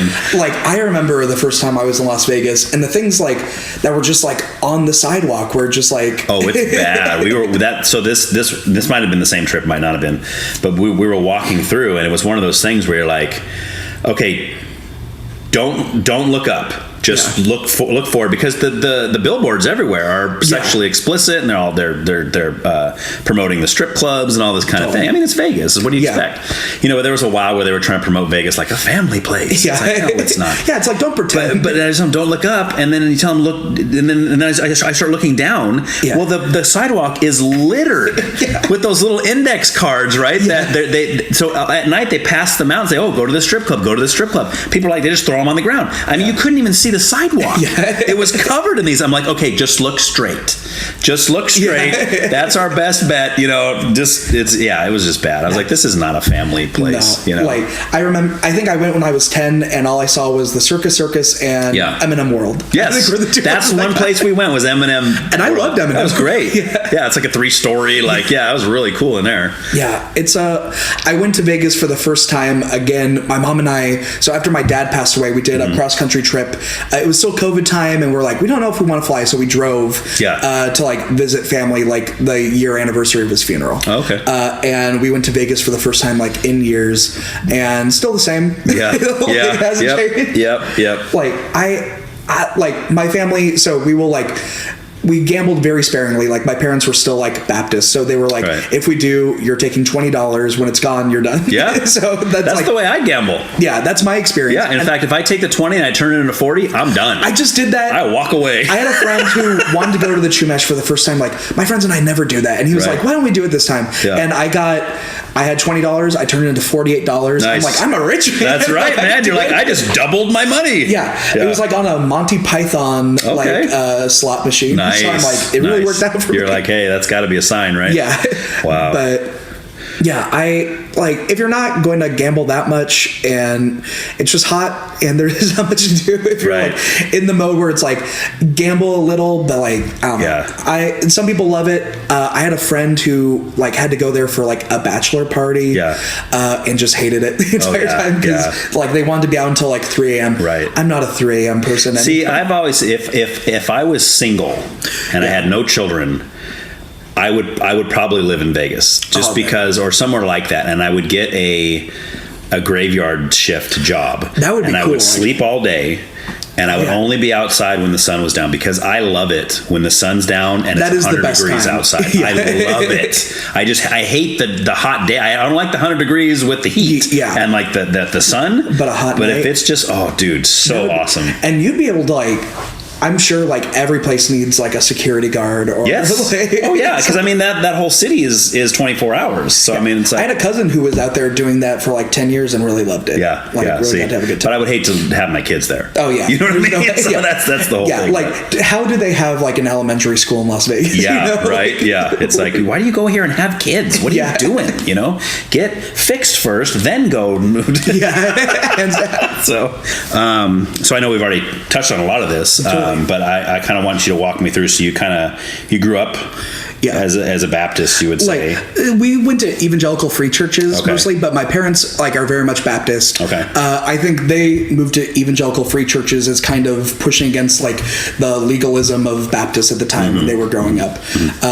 And also coming out to California, like I think they I think it was like less legalistic in general, where where it's like even Baptists out here, it's like you can dance and you can do stuff, so that was like a new experience for them. Right, yeah. So when they moved out here, they originally started going to Chuck Swindoll's church. Oh, nice. And I was actually dedicated as a baby by Chuck Swindoll. Crazy. So we had like all of his books growing up. Yeah, he's great. Like his and John MacArthur's books too, of course. Okay. And I have an uncle, like he's a family friend, but I call him my Uncle Rick, who's a pastor at John MacArthur's church right now. Oh, wow. He works in their like special ministries, so people with like disabilities of all kinds. Like he's in charge of that program. I didn't even know they had something like that. Yeah, it's really cool. Yeah. Like he's always doing stuff for them. Like they're one of the few churches that has like a big enough program and like encompasses like a lot of other churches, and they'll like do all kinds of things. Okay. So that was like my life growing up, where my parents were, my dad went to Biola, where he was psychology, like he got his doctorate there. Okay. And my mom was a teacher. She taught in Christian schools for a while and then moved to public schools. Okay. And yeah, I grew up going to church, like a lot of evangelical free churches. I love Sunday school. I love stories. I got baptized when I moved up here. I was 11 when we moved up here, and we started going to, it was EV free at that point before it became the Harbor. Yeah. So it became the Harbor. Like, oh, so is that where you met Rob then? Yeah, that's where I met Rob. Oh, okay. Where, interesting. Like, or is it like, no, I actually met him during Elephant Man. Okay. And then he started going to the church really shortly after. Okay. And he started like working with like the youth program there. Yeah. Which was like a boon for me because he was my theater friend and also my, well, because what's funny is we ended up at that church too, but it was long after Rob and Amy moved to Texas. Totally. Yeah, who was the pastor of the church when you went? Well, it's interesting. So when we got there, they didn't really have one. Oh yeah, that was after Steve left. Steve had already left, and then a guy named Shannon had taken over. Okay. And then he had just literally just left when we got there. So they were doing a kind of a thing where people were like, some of the elders were teaching, and a guy named Matt Pettit. I don't know if you know. Oh yeah. You know Matt Pettit? Yeah. So he was teaching. Cool. Before, now he lives in Canada. He's pastoring in Canada. Really cool guy. But then after he left, they were basically just having one of the elders teach every week, and they're doing like an elder-led congregation. Nice. And now it's a guy named Matt Patterson, who was the youth leader. Yeah, he came right after I graduated. Right. He started. So he's the senior pastor there now. Yeah, but I've heard a lot about him. Yeah, he's a good friend of mine. Yeah, everyone enjoys him. Yeah. Yeah, so I went there all through high school. Okay. Graduated from the youth group, but did that every Wednesday. Right. And I really enjoyed it. And I kind of my experience during that time was I felt myself I'm trying to think of how to phrase it. I felt that some of the beliefs that I was developing, in other aspects of my life, were at odds with some of the church things that I had learned. Yeah. My parents were always very receptive to it. I would say that my parents loved the Bible and were my dad was, and my mom still is, are strong Christians where they had a very strong belief and were raised in it and really gave me all their knowledge. I think they weren't as into the church experience, if that makes sense, where it's they were my dad especially. I think my mom wishes that we had been a little more into the church family. My dad was very academic, where I think he didn't want to talk to people at church. We went to church every Sunday of my life. When we didn't, it was a big event where it's it had to be something huge. Right, we weren't going. But he would always and I think it was intentional, thinking back on it, it's he would always leave so we would get there just a little bit late so that no one would really talk to us. Nice. And then we would leave right away. I love it. Yeah. That's awesome. So we never really had like, and this is like a positive thing, but I'm going to talk about it in negative like the dependency on like church people, where it's like we were there for the data. We would leave. But like at home, did you guys have like family Bible studies together? Like especially when I was like a lot younger. Like I was still going to youth group in high school, and like work was picking up for him, so not as much when I was older. But like as a kid, we would like go to the park and we like would read like a whole book of the Bible, at the park. Like I've read the Bible like with my family like a couple times. Wow. And I love it. I love the Bible stuff. I love having that knowledge. That's really special to me. Where I like, and I think one thing that I like picked up on was like there are so many parts of the Bible that we like didn't talk about like in church. Like when I set up my first family Bible study, I was probably like 7 or 8, and it was like we were in the thick of doing this already. Maybe a little older, like 9 or 10. And I'm like, we're going to start reading First Kings, and like First Kings starts with like David like sleeping with a concubine, but it's like but they didn't sleep with each other. It was just to keep him warm. Right. And my dad is like, why are we reading this? And I didn't pick up on it because I was like 9 or 10. But it's like, I think it's funny that I chose that book because I was thinking of Kings as like the weird history, but like, but there are like so many chapters where it's like I was like hungry to like talk about those sections as like part of like the church discussion, or just be like, why are these here?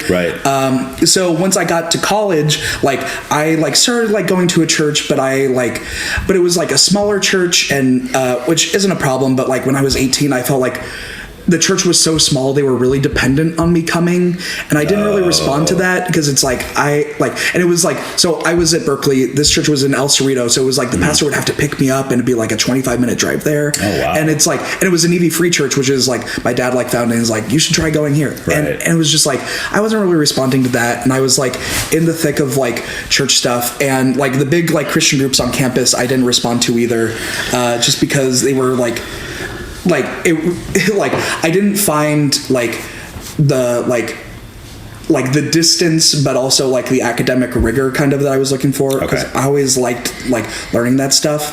So I like, you're more like your dad as far as being an academic in that sense. Like that's what's really like riveting about Christianity to me. So I like took like, that's when I started like not going to church as much. Right now I would say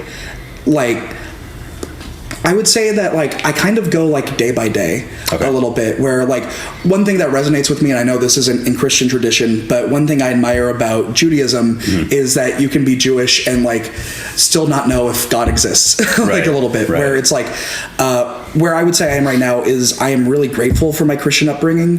I love the Bible. I think it is like the most like riveting piece of text, like sometimes not even on its own terms, but just like how it exists in culture. I think it's like very influential. I think about the stories a lot. I really like am drawn to those. I'm drawn to the weird things about Christianity. Like I love, like there's so many stories. Like I wrote a whole play once about the story where it's like Jesus tells like the demon to go into that herd of pigs, and like I love that. Like I live for like the weird parts of it, and kind of wish it was talked about more. I still like, if my mom ever wants to go to church, I go with her. She's the one who like drives that more, and my dad and I, like when he was like dying, like reaching the end of his life, he and I like did a lot of Bible stuff. We would like read books and like talk about it. He and I read Job together and like as he was dying, he was like in like the most pain of his life. I don't know why I made him read Job with me, of all books, right? I know, but like and he had like a very complicated relationship with God, like near the end of his life, like when he was like suffering, like it was very similar to like a Job situation, where like I would like hear him like yelling at God, just being like, why is this happening? And I get it. Like I like, so I think if you asked me in 2019 like what I believed, I would be like, I'm probably like agnostic and don't really believe. But I had a thing happen that so it's a thing that I can discount, and I also can't discount. So can either confirm nor deny. like it's a thing that has pushed me more like towards like believing than anything else. Where when my dad was dying, he was like very sick and was like not there mentally, and like my mom and I were like very much taking care of him. It was very much like a process, and it was just clear that like, so it had been such a physical thing for so long, and his combination of medication and other things, he was like not there mentally either. And I like I remember like praying one night. I still pray all the time, even when I'm not sure. Like that is just like a gut thing. And I was just like, I like asked God, it's like, can I have one more actual conversation with my dad, like in my life? And the next day, like he had like a person, like a nurse coming in like every once in a while, and she came in and my mom like talked to her beforehand. We're like, we think he like needs to go to the hospital, like for real. He'd been a couple times already, but it's like he doesn't know things. Right. And she agreed. She called like 911, the ambulance. When the ambulance came, like they like asked him questions like, who's the president, like what's your name, and he like couldn't answer them. He was like at that point. Yeah. So he like went to the hospital. So he would end up dying. He would end up never coming home. But like the first day, he ended up being diagnosed with sepsis, which was like a thing he had, and he ended up like getting better from that, but there were so many other things. Yeah. But he like called me and we like didn't know what was going to happen. Or my mom called and put him on the phone, and he was like the clearest he'd ever been in his life. And yeah, that's awesome, man. Yeah. And the thing he said, which was like kind of the hardest thing to hear, was he was like, no matter what else, like just put your faith in Jesus. Wow. That's heavy, man. Yeah. And I mean, like, it got answered, and it was like... Yeah. I mean, you asked that in prayer, and the Lord answered in a big way. Yeah, I agree. So you were agnostic up until that point, in a sense, and then... Yeah, and I, like... It's like there are so many things that I still, like, think about, and I don't think I think, like, there are a lot of, like, church things I'm, like, still not sure about. Sure. Yeah. That's where the confusion comes in. The church, right? That's the problem. Yeah. And it's like there are like, so like I think I know that was real. Yeah. I like do clock that is probably definitely a God thing, because it was the answer that I didn't want. Right. Right. Right. And yeah, it's been like thinking about for like the next 3 years, like just trying to like figure about like what it looks like for me. I like, and what I hearken back to is like, I think there was like a lot of good in that book, and I like the cultural aspects for like what it means for my family like mean a lot to me. Right. And there are things I don't want to give up, and I think like no matter what else, like even as I like try to fight it, I do think that was like a genuine prayer answer. Yeah. So. Yeah, that's heavy, man. That's huge. Yeah, I didn't know I'd cry so much today. Hey, man, I totally understand. That's the kind of stuff that always gets me too. Like that's when it becomes real. You know what I mean? Like, and that's something that I've struggled with mostly over the last couple of years. I'm just now kind of getting to the point where I call it climbing out. I feel like I was in somewhat of a darker place.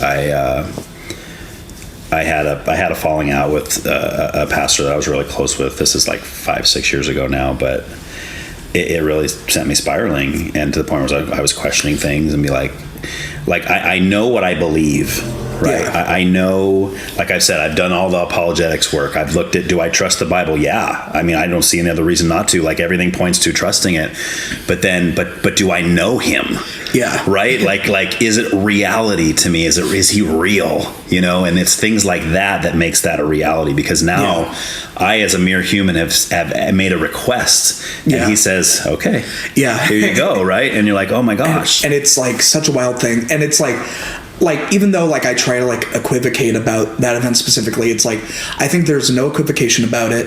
I think a lot of like, so right now I would say like spiritually, like it's very personal, like for me, where it's like I'm not like, just because of my upbringing, and I think I'm also not naturally like, I think I'm always like averse or like wary of like group religious situations or like, and I think that was like kind of like my dad also. I know that when he was like he went to like a Baptist church in Ohio like in the 80s, who like when he was getting a like PhD in psychology from Biola, people were like, you shouldn't study psychology. He was like, and it's like you can't go to like a more like Christian institution to get your psychology degree. My older daughter got her psychology degree at Biola. Oh, that's awesome. Yeah.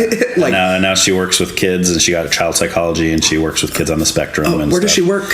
Well, they live down in Whittier. Oh, nice. So I forgot the name of the company she works for. But my mom taught at Whittier Christian for years. Oh, interesting. Okay. Yeah. So she loves it. But an awesome program, and also like so I think that's like a little baked in. And I also like where I think it's like personal. I think I think it's a complicated thing to think about, like if I've like had a moment, and I even talked earlier on this podcast about like not having that moment to a point, but I do think this is a moment, and it's like reconciling like what that looks like for my life, because like I think both can exist with like this and also like my art and kind of the stuff I do, which is like a little bit edgier. Like there's definitely cursing. A lot of the musicals I've worked on have been like in this world, and I don't think they're like incompatible with like who I like think God is. Sure. And like my relationship, but it's like trying to think about like what that belief looks like for me, and figuring out like how to incorporate it. And also like I'm also like in social circles where it's a little like weird to be like, I believe in God, right? Like where, and I mean like I don't think anyone would doubt me. I think like I'm in a group of friends, and I have plenty of friends who believe in God, sure, but it's also like it's like trying to define like the many parts of like, what do I mean by believe? Yeah. Like, what do I mean by God? Like, what do I mean? And that's the thing, right? That's the world we live in now, where you have to define all these things. And that's why I've said so many times, if someone asks me if I'm a Christian, I don't just say yes.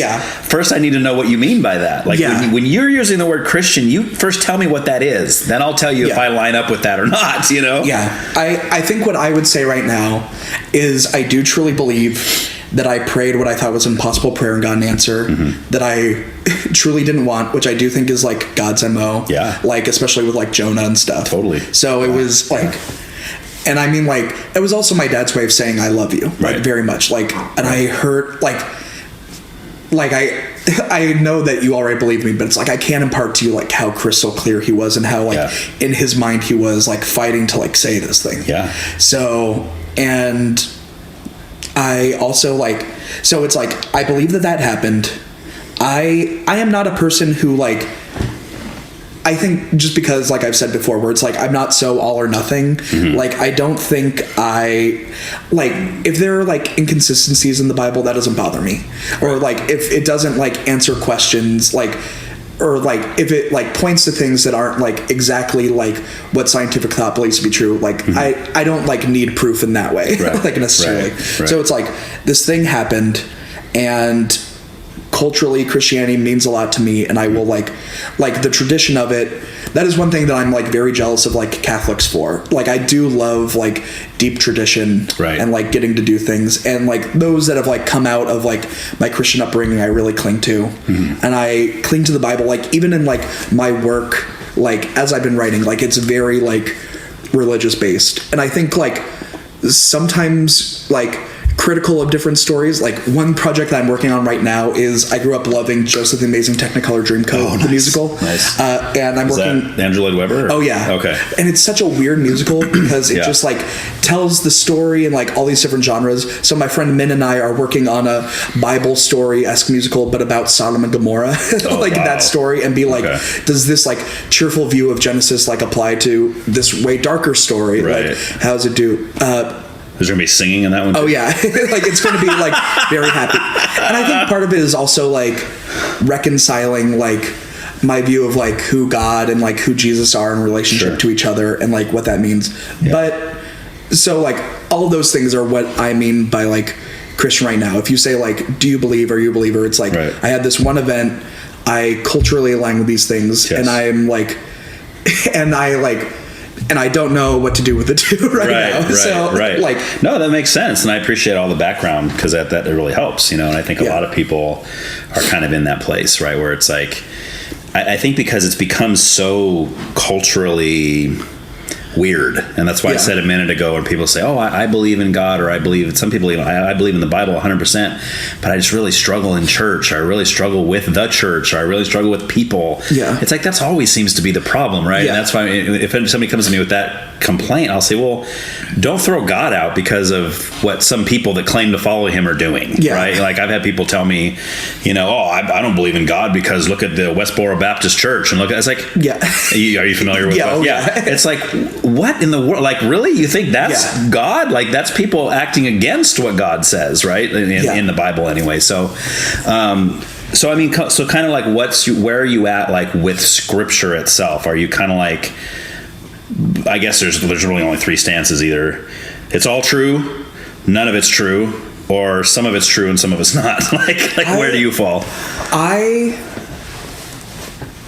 I think there are definitely things in the Bible that I don't agree with, or just like aren't even like culturally like comparable. Okay. Where like, I mean, like these are like the famous ones, but like the verses in Leviticus about like if a woman's like having her period, like have her go outside, where it's like those like don't even like bother me.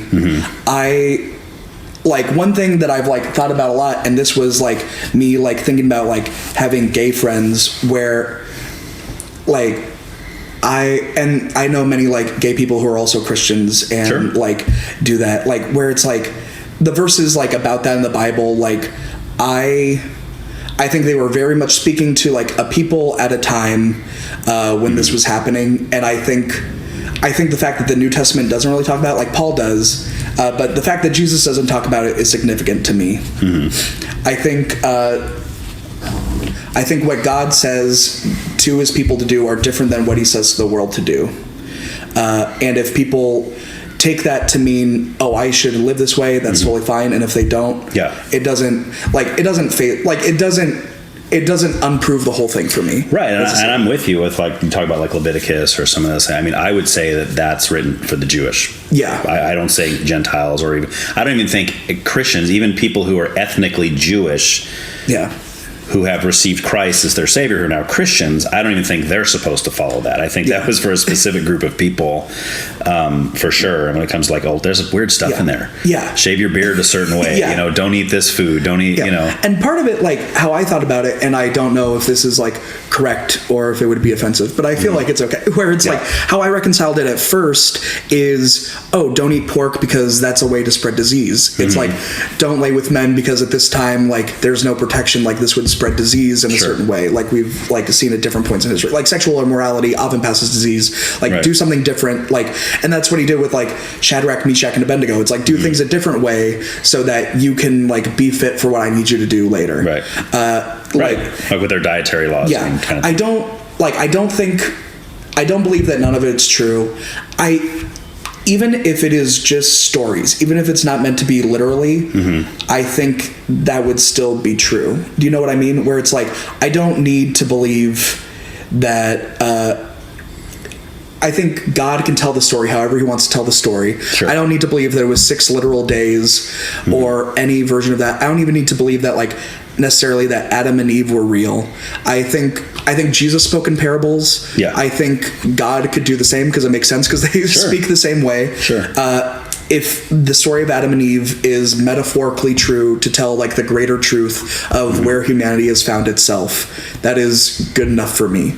Like, and I think stories, like, I think the truth of it that I've always found is that I think the stories are true. Like, I think they are getting at fundamental human truth. I especially think Jesus was telling stories. And even if they are not true, they're culturally true, if that makes sense. Yeah, like almost like Aesop's fables, right? They have a moral lesson to be taught, which is what a parable is, really. The parable doesn't have to be something that actually happened. But the truth that is taken from the lesson learned is what the point is, right? So I never like really worried, and maybe that's like not good for some people. I know like some people are like, this is all literally true, and you can like bet on it, and maybe it is. Like, but that was never a thing where I was like, where it's like my faith hinges on this. It's not a make or break for you. For me, I mean, it's pretty. I mean, I am a literalist in almost everything, but I do think the Bible has allegory. But I think it's clear when the Bible has allegory. You know, like when Jesus taught in parables, he made it clear he was teaching in a parable, right? Like we know he's teaching in a parable.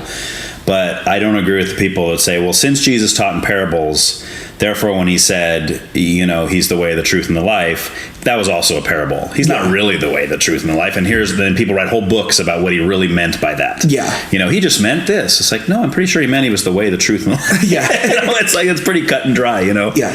The one other thing that that when I was thinking about my belief in spirituality that I wanted to touch on before I got here, I was trying to think about things. I'm like, what do I want to talk about before I get here? And I was like, I'll figure it out when I get there. But this was one.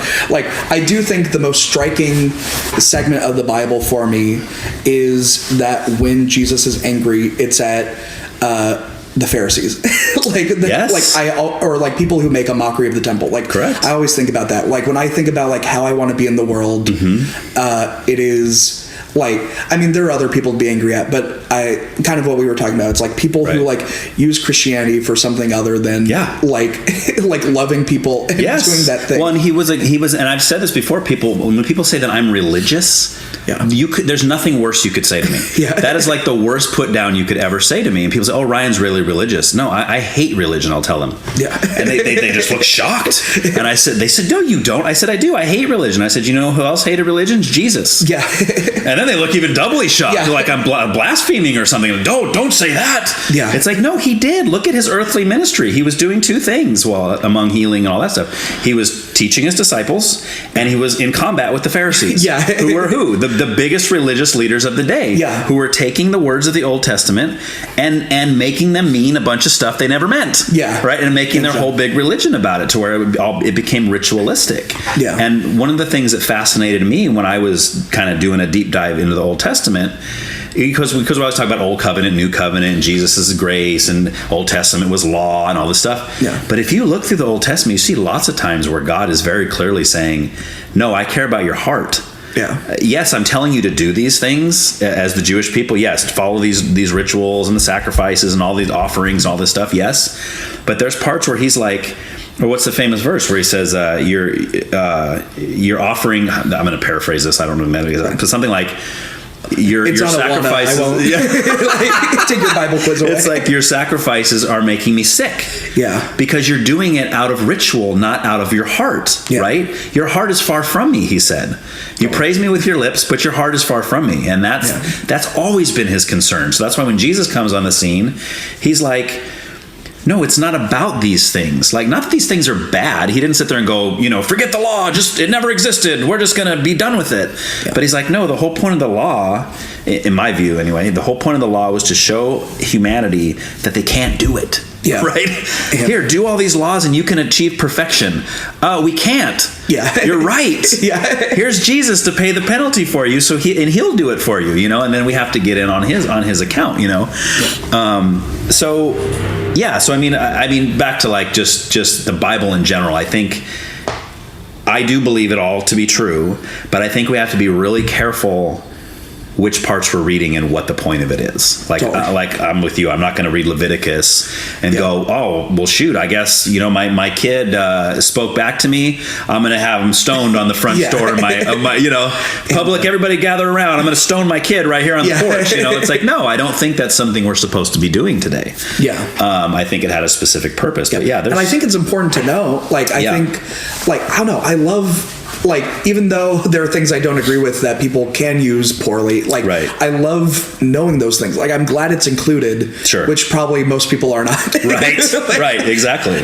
My favorite, so a thing that I think should be mandatory going to church thing. So right when COVID happened, for a few months before that, my parents were going to Grace Baptist. And Pastor Benji was doing a history of the church class on Sunday evenings, and there were 8 to 10 people just in there, and he was just literally talking about why do we believe this? Oh, it's because there was this huge disagreement in 800 AD about what the Bible thought we were talking about, and everyone decided that it meant this. We decided this idea was heretical. This guy got kicked out.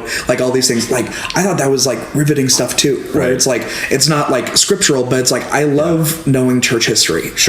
I think because it's the Bible is sufficient, but there's all this other information that like got us to this point. I think when Rob Hamilton was like in youth group with me, like the number one thing I would ask him about is like, how do we know what got into the Bible? Like what happened? And he'd be like, the Council of Nicaea, this, but he's like, but I'm not exactly sure. Like we just have to like trust that like God picked what he wanted to be in the Bible and that it all worked out. And like I remember respecting that answer. I don't know, like I don't know if I like found it like fully satisfying, but it's like I understood it. Sure. Where it's like, I mean, like I don't think there can be a satisfying answer. Yeah, because that to me is the biggest question, other than is there God? I mean, and of course we can go a bunch of different ways with that, but I mean, like if I'm going to believe everything this book says about anything, whether it's in Leviticus or whether it's about Jesus, whether it's the words Jesus said, if I'm going to trust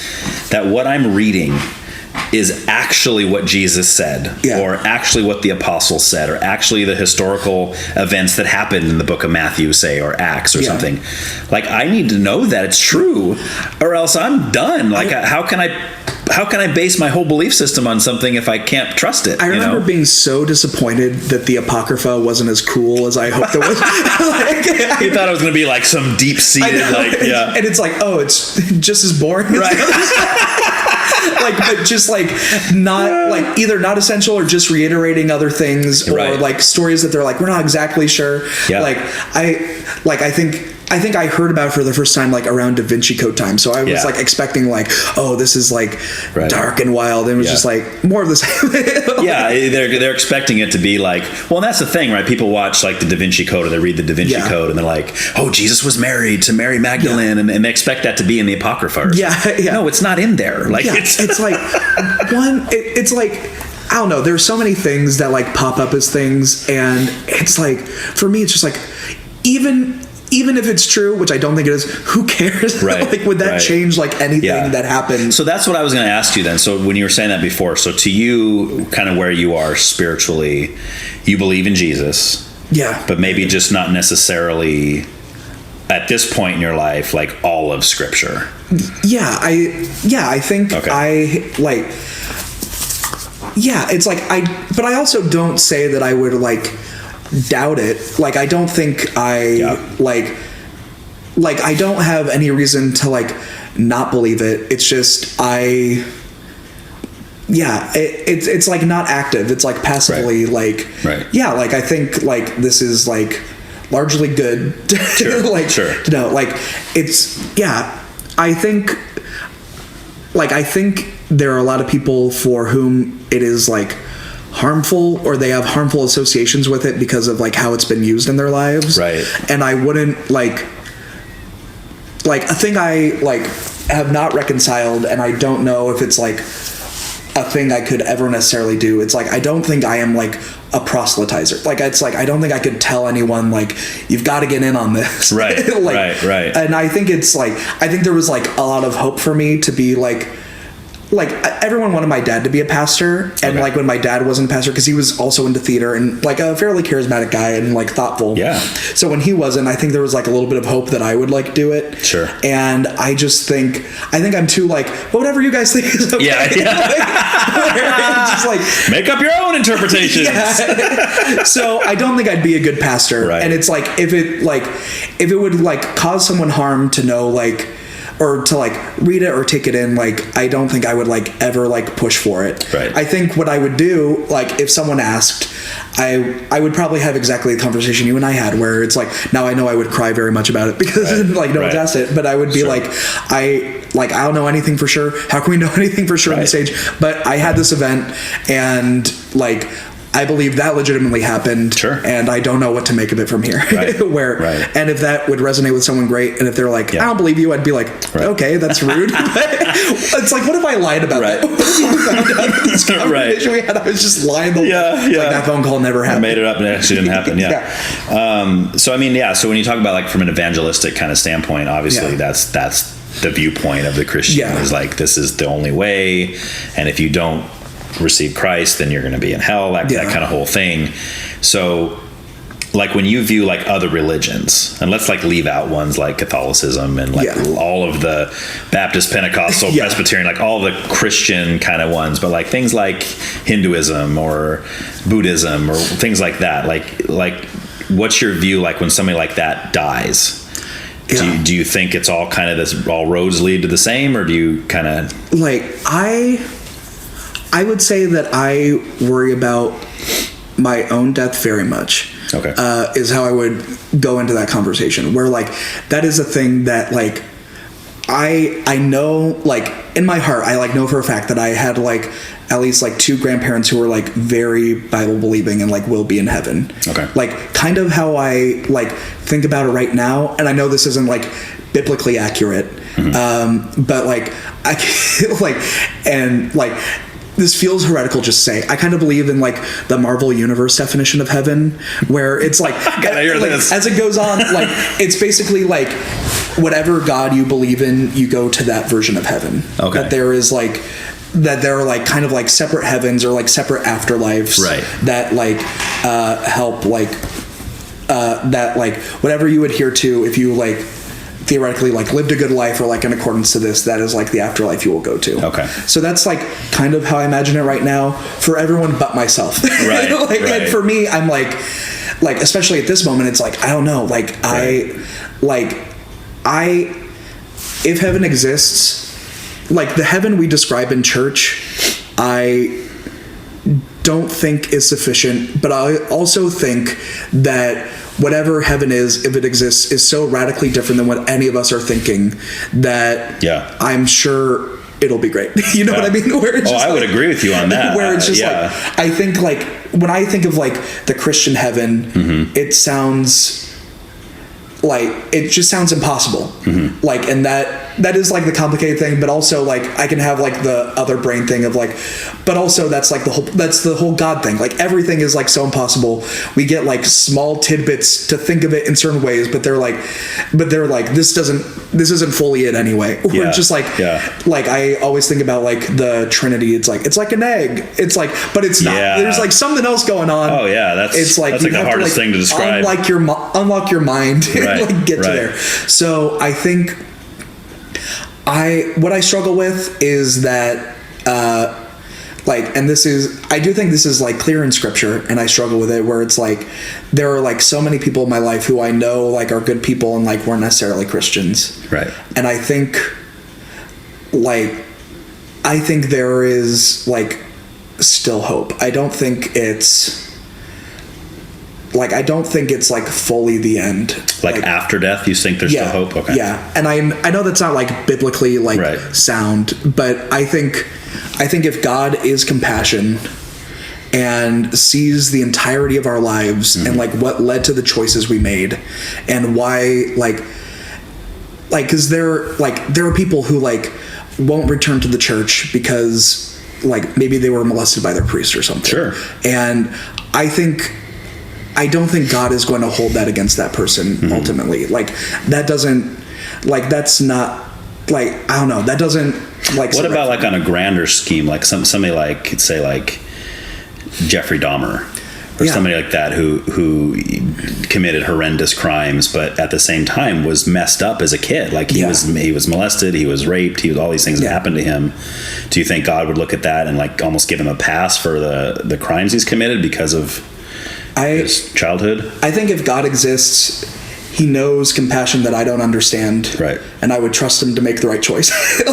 I know what I would do, but also it's like I never got to be with him every moment of his entire life that led to these things, and like knew his every thought and knew like why it happened. Right. So there is this with Bob and David sketch that I love that made me think of this, where it's this kid like died and like saw heaven, and his parents like got him to write a book about it. He's like 7 or something, and like an interviewer is asking about heaven, and he's like, it was great, like I saw like Jesus and Gandhi, and everyone's like, oh, that's great. And he's like, and there was this man named Hitler there. And the parents are like, oh no, Hitler wasn't in heaven.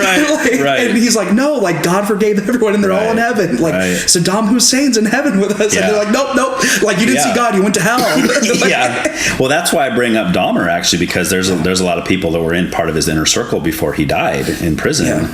that he supposedly received Christ before he died. Yeah. And I know a lot of Christians that have a hard time with that because they say things, I've heard people say things like, if that guy's going to be in heaven, I don't want to be there. Yeah. And it's like, then you're missing the point of heaven. I agree, right? I mean, but that goes back to what you just said a minute ago about God having a compassion that we cannot fathom. Like, if I sat there in the courtroom, let's say, and I was the parent of one of the people that Dahmer killed. Yeah. And I've seen it happen where the parents will forgive the killer or the rapist or whatever. And I have a lot of respect for that. I think that's amazing. I don't know if I'd be able to do that, but God can. Yeah. Right. God loves bigger than we could even imagine. Right. Yeah. So that's why I think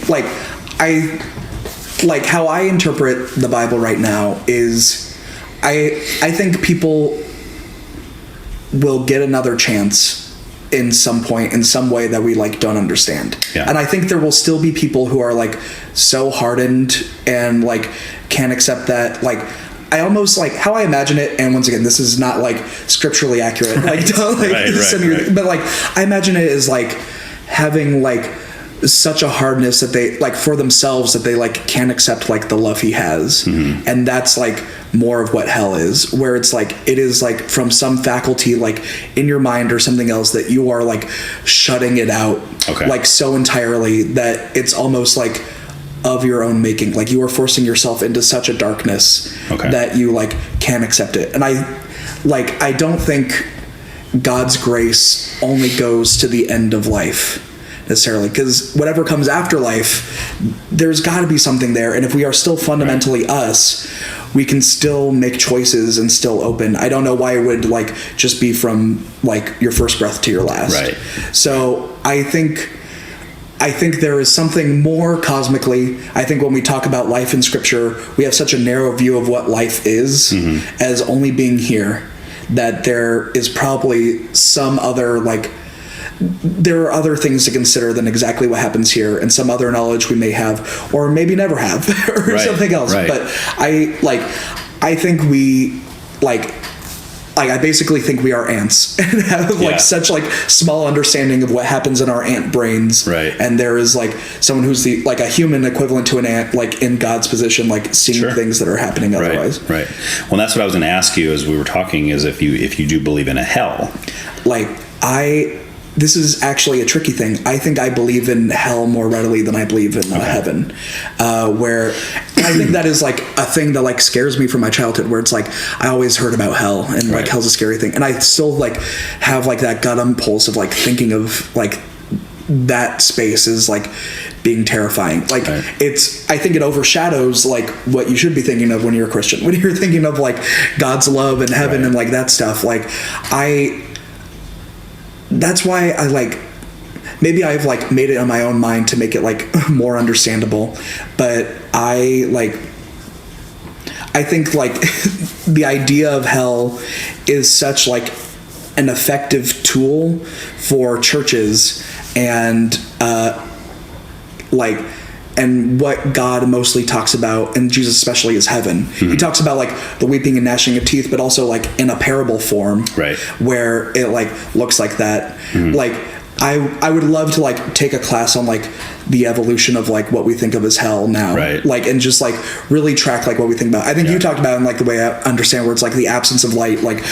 My dad was always very adamant that it's what the real tormenting was when Jesus went to hell was the separation from his father, where it's the end of that relationship, or that distancing was what was the terror. So I still think that applies to hell, where it's our separation from God. And I think whatever God is and whatever that is, I think my dad was very adamant that it's God is relationships. It's the love in a relationship, and there are so many different kinds of relationships. Right. That's that connection. So that's kind of how I think of it. I think I'm more ready to believe in a hell, but I also think that like heaven, it also looks radically different than whatever we think. Right. Like I don't think it's like pitchforks being like, no, yeah, and that's exactly. It's so skewed, and it's hard to do a deep dive on hell because there's so many different words that are used. Like there's Gehenna, there's what was the other one? Tartarus. There's like all these different words. And it's used. like some people are like, this is hell, and some people are like, this is a mountain. Right. Like, Exactly. Right. Or there's the one that they say is the garbage dump. That's, I think that's Gehenna, right? Where it's just burning constantly, and they would throw their refuse and they would throw dead bodies in there, or whatever, right? Yeah. And it's like, but that's not hell. Like, but then the Bible talks about a lake of fire that's been reserved for the Satan and his minions, you know, kind of thing, and it says that he's thrown in there before anybody. That's the thing, right? And I was talking before about a friend I was talking to yesterday about the darkness aspect of hell, but we were just talking about hell in general and how a lot of people have this idea of hell like it's this big party where Satan's the ringleader and he's down there ruling hell, and everybody just gets to live in their sin for all eternity. And it's like, for most people, if we're all being honest, that sounds better than like heaven in a sense, because like, you mean I can just for eternity just whoop it up in my sin, and I can do all this stuff and I'll have all this fun. And I was talking about how Bethany's aunt one time had a thing in her bathroom, and it was supposed to be funny, and it said, don't bother yourself about heaven and hell, because if you die and you end up in heaven, hey, you made it. But if you die and you end up in hell, you'll be so busy shaking hands with all your friends, you won't have time to worry about it, right? And it's supposed to be funny and stuff. And I was like, but this is such a skewed view of what hell is, at least as far as the Bible describes it. We're talking about the complete absence of God. Like, and even today, as we live here on the earth, even atheists are still benefiting from God in some way. Like, we have light, we have everything they have is given by God, whether they believe that or not, know. So it's like, to have that completely gone, that's a scary thought to me. And I also feel like I felt God's love from atheists. Like, I think you're right. Sure. It's just like there's so many ways to like show God and experience God. There are definitely people who call themselves Christians who have not felt God's love. Right. Exactly. Right. Exactly. And that's sad. But that's why we got to be careful. And that's also humanity. Like, it is. Humans are so beautifully wonderful and terrible. Right, exactly. Like, that's also like another reason why, like, I feel like when I think of like God's judgment, whatever that looks like I don't think it's like a guilty thing. We're just like, God sees everything we ever do, and it's like, there are people who like I don't like, but knowing like even a little bit about them and some of the extenuating factors, it's like, oh, you get so riveting so quickly. Right. Like, I feel like God is going to be so intrigued by all of us at a point. And it's like, seeing everything a person ever does. Like, I am sure there are some bad people who are like, I just do this because I don't care. Right. Right. Like, and then he's like, well, there's too much. But like, there's so much to know about every single person that makes all of our choices and like influences like what we do from a point. Like, I think about that all the time, where it's like, I mean, I had a very fortunate upbringing, but there are probably like a couple key points where it's like I did something a little different that was still like in my purview that like puts me on a far different path. Like, if I when I was like, so when I was 10 years old, when I did The Music Man, the lead of that show ended up being a double murderer. Like, he was like the person in real life. Yeah, the person in real life. So I did that play, and the lead of the show, his name was Dan Wozniak. Okay. And like, he was really nice to me. Like, he was like a bigger guy too, and he was the lead in the show. And I was 10, he was 18, and he like would do like card tricks and stuff for like the younger kids. He didn't need to do it. It was really nice. So like, when I was in college and it's like, look, I'm like doing theater, I kind of want to thank him for what I did. Like, I went on his Facebook, and it was like, I hope you die. Like, people like on Facebook had posted on his wall saying like, I hope you die for what you did. Oh my gosh. So, and like, you hadn't heard anything about it up until that point. And it was such a strange moment. So you can look him up. His name is Daniel Wozniak. Okay. He was local? He was in Orange County. So it was when I was doing that play. Okay. And he and his fiance needed money to get married. They didn't have money. They were friends with like this veteran who like, it was some wildly low amount. It was like $7,000, but he had like $7,000 saved up. Dan like killed him to get the money, and then killed the woman that he thought this guy was dating, but they were actually just friends, like to like help cover it up for $7,000 for this wedding. They arrest him on the night of his like bachelor night. He's like wearing a Hawaiian shirt, like gets arrested. So he's on death row right now, but apparently he's like fully given his life to Christ, and people like, and seems to be genuine. He like leads a Bible study. Like he's not at San Quentin anymore, but he's somewhere else now. But it's just like wild, and I still kind of want to like thank him for like being like a role model to me as a kid, because I probably wouldn't be doing theater if he hadn't been. And who knows if the Lord in you at that time did some kind of planting of a seed in him that he didn't even totally. You know what I'm saying? Like that's the kind of stuff that blows my mind. Yeah. You never know how the Lord's working. Yeah. You know? Like every time, like way more. Like just knowing the things in life where I'm like, oh, this isn't a coincidence. It's like a power I don't understand from somewhere. Yeah. Wow. Awesome. All right, man. Well, that's it. Like that was quick. How long were we here? Yeah, is there anything else you want to touch on? Or no, this was great. You're good. Yeah, this was a blast, man. This is like, I knew it was gonna be fun because I was like, I hardly know this guy. Like I said, we have a lot of mutual friends, and but we've never done this. Totally. So it was really cool. It was an absolute blast. I'm glad we got to do it. Yeah, man, fun stuff. So like anytime, I'll come back for another 3.5 hours. Yeah. Awesome. All right, let's shut this one down. That felt quick. It does. Well, you made it to the end of another episode. Thank you. I greatly appreciate it. If you have anything you would like to say to me, you can reach me at Why Can't We Talk About That at proton.me. Or you could ask to join the Why Can't We Talk About That podcast Facebook group and share your thoughts there. Please leave me a review. I hope you all had a great Christmas, and I wish you all a wonderful New Year. Here's part of what next week's episode will sound like.